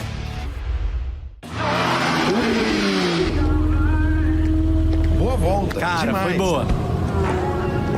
E aí, Ju, tá curtindo? Espera aí, Razia, que eu tô só baixando o novo aplicativo da EQI pra abrir minha conta. Mas você não precisa fazer isso com calma? Não, é facinho. Deve ser até mais rápido que essa sua volta. Mais rápido do que minha volta de Porsche. Você duvida? Baixa o aplicativo. Amigos da EQI. E vai se criando um clima terrível no Autódromo de Interlagos. Vamos, acelera! De um lado, temos Luiz Razia. Do outro lado, temos Júlia Václavik.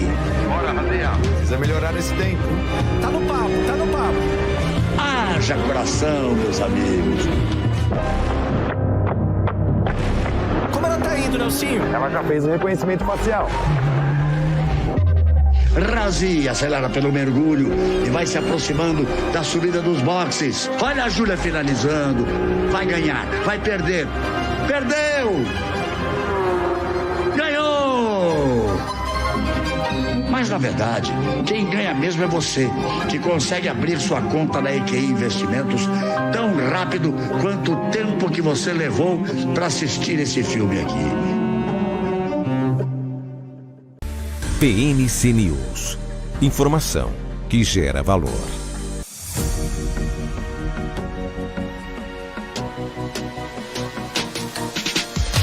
BMC News. Informação que gera valor.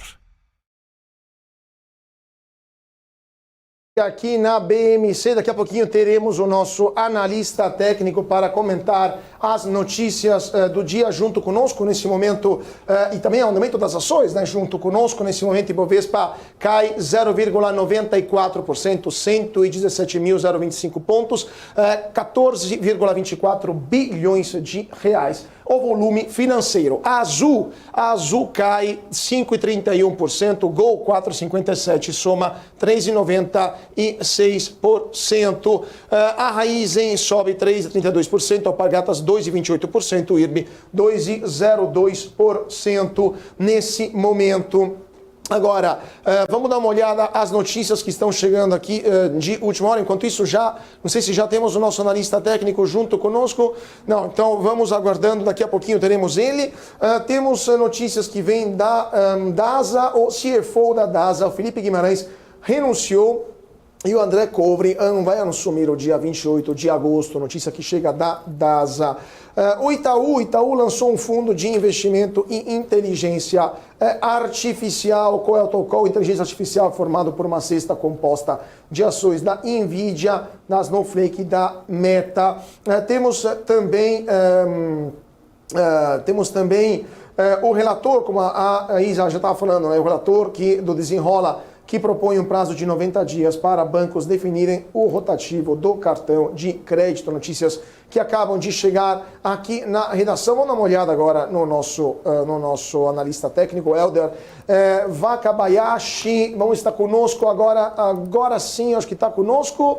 Helder Wakabayashi, sim, agora sim. Muito boa tarde, Helder, analista técnico da Toro Investimentos. É um prazer tê-lo conosco aqui no Closing da BMC. Muito boa tarde.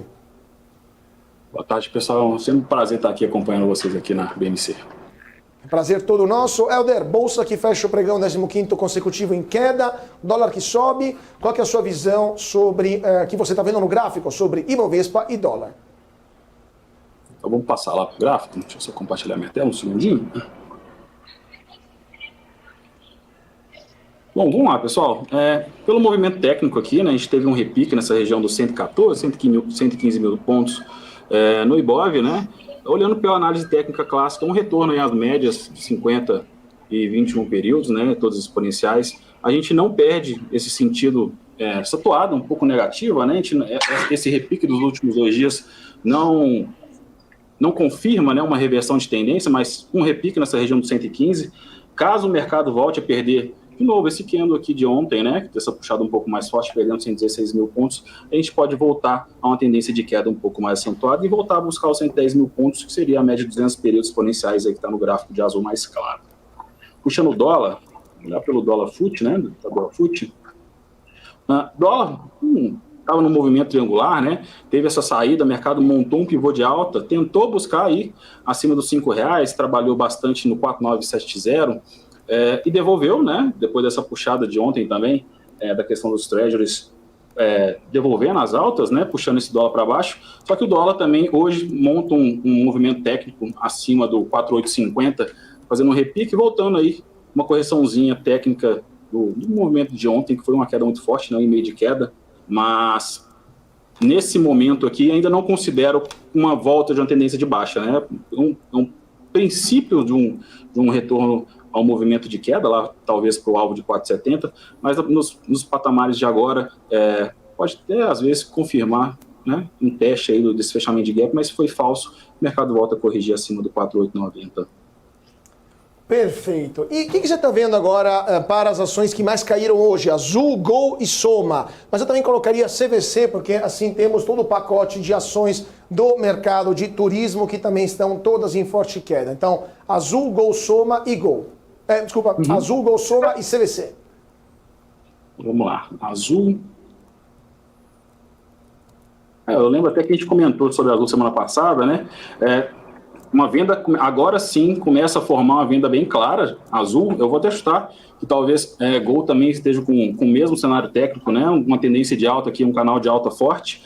O mercado testou ganhar esse ponto aqui, acima dos R$22, não teve força. O mercado testou, né? Foi até um comentário que a gente fez na semana passada. Caso o mercado defendesse e ganhasse esse último candle aqui e voltasse para o canal, seria uma possibilidade de compra, mas a perda desse movimento de queda aqui, né, tá até bem bonito aqui, né? O mercado perde o canal de baixa, forma uma correção próxima às médias, tentando formar esse pivô de baixa. A gente abre aqui, né, perdendo essa região do 15,20, 15,15, pode abrir uma vendinha de curto prazo aí para um alvo na região do 13,60, e aí sim, se perder essa média de 200 períodos, a gente pode buscar alvos mais para baixo. Eu colocaria um alvo lá próximo dos R$11. Vamos para Gol. Gol virando, né? Virou forte. A gente não tinha dado muita clareza, né, na semana passada de como a gente poderia montar algum tipo de posição em Gol, mas Gol continua na tendência clara de baixa, né? O mercado teve aquela queda forte, tentou, né? Fez esse teste da média de 200, agora o mercado perde a média de 200, forma um pivô de baixa abaixo da média de 200, com todas as médias para baixo, perdendo a região dos 7,40, 7,30 mais ou menos, com stop aí na região dos R$8, também abre uma possibilidade de venda com alvo lá no 5,88, que seria o começo dessa toada compradora, né? O mercado devolvendo bastante, a gente já trabalha bem abaixo aí de alguns pontos de FIBO. Qual que era? CVC também? CVC? Exatamente. CVC, continua nesse caminho, né? Nessa tendência de queda bem forte. A gente tinha comentado semana passada também que caso perdesse a região 2,60, o mercado seguiria nessa toada bem forte. O mercado continua em queda, né? A gente vê uma volatilidade bem grande no papel, né? O mercado chacoalha bastante, mas como a gente está trabalhando já com valores aí abaixo de 2,50, 2,40, eu acho muito difícil aí, pelo menos graficamente nesse primeiro momento, que esse papel tenha algum tipo de recuperação no curto prazo. Eu continuo com esse viés baixista aí, talvez voltando a buscar esse fundo de canal, confirmando esse movimento que a gente já tem há alguns meses, há alguns anos, de novo lá, talvez um alvo na região do 1,80 a R$2 seria uma possibilidade. Perfeito. Agora vamos dar uma olhada nas maiores altas do dia. Raizen, Alpargatas e IRB, por favor. Vamos lá. Raizen, né? Mercado veio numa puxada toada bem forte, puxando aqui. Mercado fazendo uma correção, uma retração de FIBO, né? O pessoal não gosta muito de comentar que 50% seria uma retração de FIBO, que seria metade do movimento de alta, mas aqui abre um cenário técnico de compra, né? Acima do 3,90, talvez R$4 seria um pouco mais seguro. Mercado ganhando os R$4, um stop na região dos 3,40, o mercado pode voltar com a tendência de alta. Esse ponto do 4,23, 4,25 é um ponto relevante, né? O mercado trabalhou bastante aqui nesse nível de preço, né? Quando eu considero esse nível de preço, seria uma faixa de preço entre esses 4,20, 4,25. O mercado teria que, né? Essa compra seria acima desses R$4. O mercado testando acima do 4,40, 4,50 seria mais interessante para a continuidade de alta, mas, né? Como a gente está com esse cenário de Ibov um pouco mais esquisito, né? Apesar dessa recuperação nos últimos 2 dias, a gente está tendo muita influência aí com pontos do S&P. Eu esperaria um pouquinho, esperaria um sinal melhor, talvez acompanhando aí, né? Fazendo uma análise técnica clássica de acompanhar um índice importante para tentar fazer essa compra. IRB. E a gente até estava fazendo live aqui na live da Torre, a gente havia comentado sobre o posicionamento de IRB. Tem mostrado, né, uma carinha bem legal, principalmente eu gosto de olhar mais no semanal, ainda mais IRB. O mercado está dando uma cara de um fundo duplo aqui, né, apesar de não ser um fundo duplo nos mesmos patamares, o mercado confirmou esse W. Correção na média de 21, o mercado segurou preço acima da média de 50 períodos exponenciais, ganhando esse patamar de 47, 42, abre uma compra, né? Mas o correto seria um rompimento desse pivô de alta no semanal. Nesse caso aqui, eu prefiro ficar de olho nesse semanal, porque a gente fez um possível teste de fundo anterior, né? Então, custa nada, né? O mercado fazer esse rompimento falso desse pivôzinho que está formando no diário e vir testar de novo esses patamares e vir buscar essa média de 200 períodos no diário. Qual outro papel que faltou? Não, era essa aqui, era Raízen, Alpargatas e IRB, né? Mas eu também te perguntar... Alpargatas, eu também te perguntar Eletrobras, que é a quarta maior alta de hoje. Vamos lá. Vou limpar aqui. Alpargatas, o mercado continua trabalhando, né, nesse cenário de formação triangular, mercado tentando fazer essa reversão, né? O mercado já está fazendo fundos mais altos, apesar de fazer topos mais baixos, né? Uma compressão de preço, uma diminuição de volatilidade. Na teoria aqui, o mercado teria que ganhar essa formação triangular, fazendo esse rompimento acima dos R$11. O mais correto seria uma compra, né, dessa saída, mas o mais seguro seria a saída, né? Esse teste na média de 200 períodos, um pullback para ter um stop mais barato, para fazer essa reversão de tendência no papel, né? Acho que é um papel interessante para acompanhar, está com configuração gráfica bem bonita, o pessoal ficaria de olho nesse movimento de alta. Agora vamos de olho para a Eletrobras. A Eletrobras, a gente teve uma queda bem forte nos últimos dias, né? O mercado tentou várias vezes ganhar essa média de 200 períodos, não teve força, né? O mercado corrigiu aí o terceiro alvo FIBO, né? Correção do terceiro ponto de FIBO. Agora vem ganhando uma toada um pouco mais compradora, mas aqui, nesse cenário, eu não sou ainda muito comprador. Como a gente está tendo bastante volatilidade nesse papel, eu prefiro talvez um cenário um pouco melhor, caso o mercado ganhe assim, no R$38, que é o ponto dessa média de 200, eu ficaria um pouco mais tranquilo, né? Não custa também, apesar dessa toada compradora dos últimos 2 dias, o mercado retornar e vir perder esses R$34 e vir ter um alvo nessa região dos 29, e se perder aí, continua essa tendência de queda no papel que está tendo nos últimos dias. Perfeito. David, sua pergunta para o Helder. Olá, Helder, boa tarde, um prazer estar falando contigo. Helder, eu gostaria que você analisasse, por gentileza, Azevedo e Travassos, a ZEV4. Essa é uma notícia relevante no dia de hoje, até o Carlos Cauti trouxe aqui a informação. Tem aumentado até o volume de negociação desse papel. Por gentileza, qual a visão? Bom, análise técnica, a gente não abre, né, nenhuma toada um pouco mais de entrada, né? O mercado está numa tendência de alta clara. Eu já tenho acompanhado essa ZEV4 aí, o pessoal tem comentado bastante aí em certos Instagrams. Mas o mercado segue uma toada de alta bem forte. Eu ficaria, talvez, para testar uma nova compra, um retorno a esse topo anterior aqui, para o mercado fazer um price action, o mercado entrando, voltando para a região do 2,67, formando um pivôzinho de alta, desculpa, um pivô de alta não, um candle comprador, né? O mercado trabalhando mais próximo dessas médias, voltaria a abrir sinal de compra, mas o mercado segue em tendência de alta, enquanto essa tendência não perder, né, a gente continua com essa tendência de alta clara aí, com um volume bem expressivo, né? Perfeito. Agora, a última pergunta que eu queria te fazer é Petrobras e Vale, que são as maiores empresas aqui do Ibovespa. O que você está vendo em Petro e Vale? Petro, a gente comentou isso também semana passada, não sei se você lembra, mas essa formação triangular, caso o mercado ganhasse esse patamar acima dos 30 e 70, o mercado abriria compra. O mercado confirmou, né, fez esse rompimento forte, com bastante volume, teve compra aí de outros bancos fora do país, dando compra também. Então, um sinal técnico claro, vale para quem comprou, né, e está acompanhando esse movimento de Petrobras, já vale colocar o preço aí próximo dessa região topo de triângulo. O mercado tende a continuar, está dando uma cara aqui, né, de um doji, um mercado um pouco indefinido, se continua nessa toada um pouco compradora. A gente teve um dia um pouco azedo, né, por questões de lá de fora, mas a tendência de alta continua muito clara e eu acho que esse papel tem muito a andar. Agora, puxando o Vale, né, na teoria graficamente. Olhando o Vale me dá um sinal não tão legal, né, o mercado tentou sair, esse mercado bem consolidado, tiveram tentativas de algumas vezes o mercado perder essa consolidação. Agora a gente teve de novo, né, essa perda dessa região dos 62, testou 61,11, o mercado testou média de 21 e a gente continua nessa tendência tendência de baixa clara, perdendo esse 61,11, aí sim eu vejo um sinal um pouco mais forte para abrir venda em Vale. E para quem gosta de usar figuras gráficas para as projeções, a gente pode pegar aqui e projetar para baixo esses alvos. Então, provavelmente, caso o mercado confirme, a gente volta lá para casa 59, 60 para a Vale.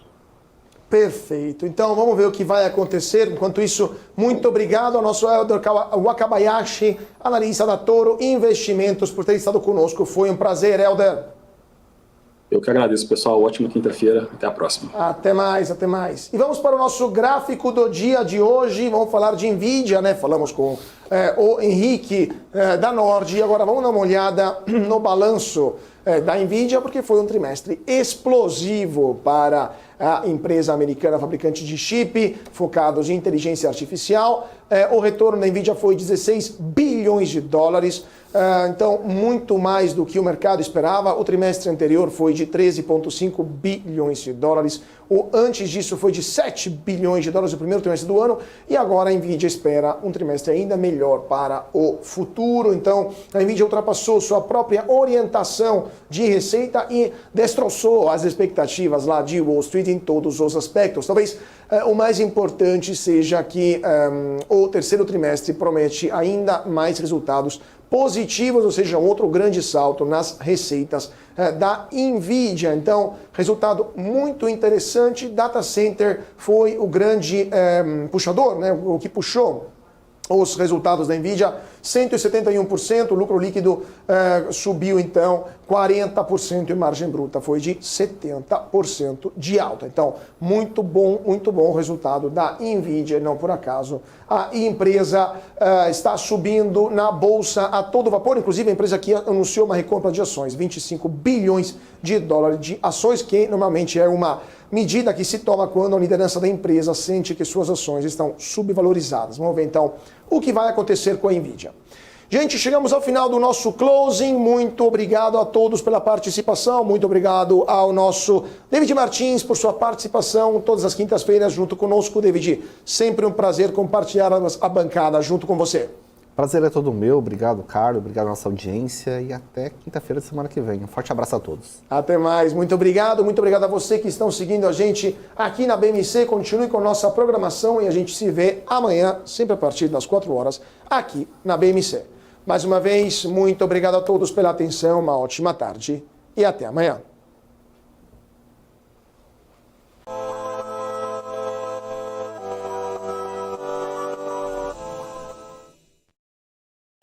BMC News. Informação que gera valor. O que acontece no mercado financeiro no Brasil e no mundo está na BMC News. São 24 horas de programação para ajudar o investidor na melhor tomada de decisão. Independência e jornalismo sério. Não estamos plugados em nenhuma instituição financeira. Isso nos dá liberdade de levar a informação sem nenhum viés, sem conflitos de interesse.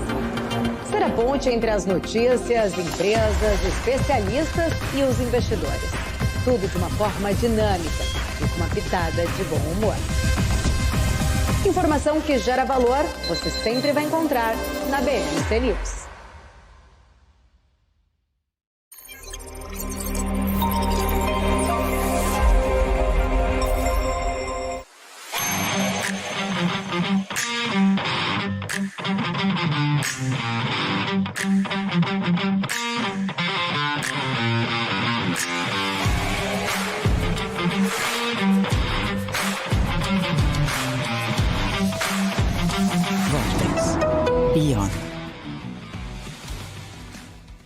As empresas que fazem parte do seu dia a dia estão em uma das maiores bolsas do mundo, a Nasdaq. E a boa notícia é que você pode investir nessas empresas diretamente pela Avenue, sua corretora nos Estados Unidos. Com os dados das ações dos Estados Unidos fornecidos pela Nasdaq em tempo real, o cliente Avenue pode acessar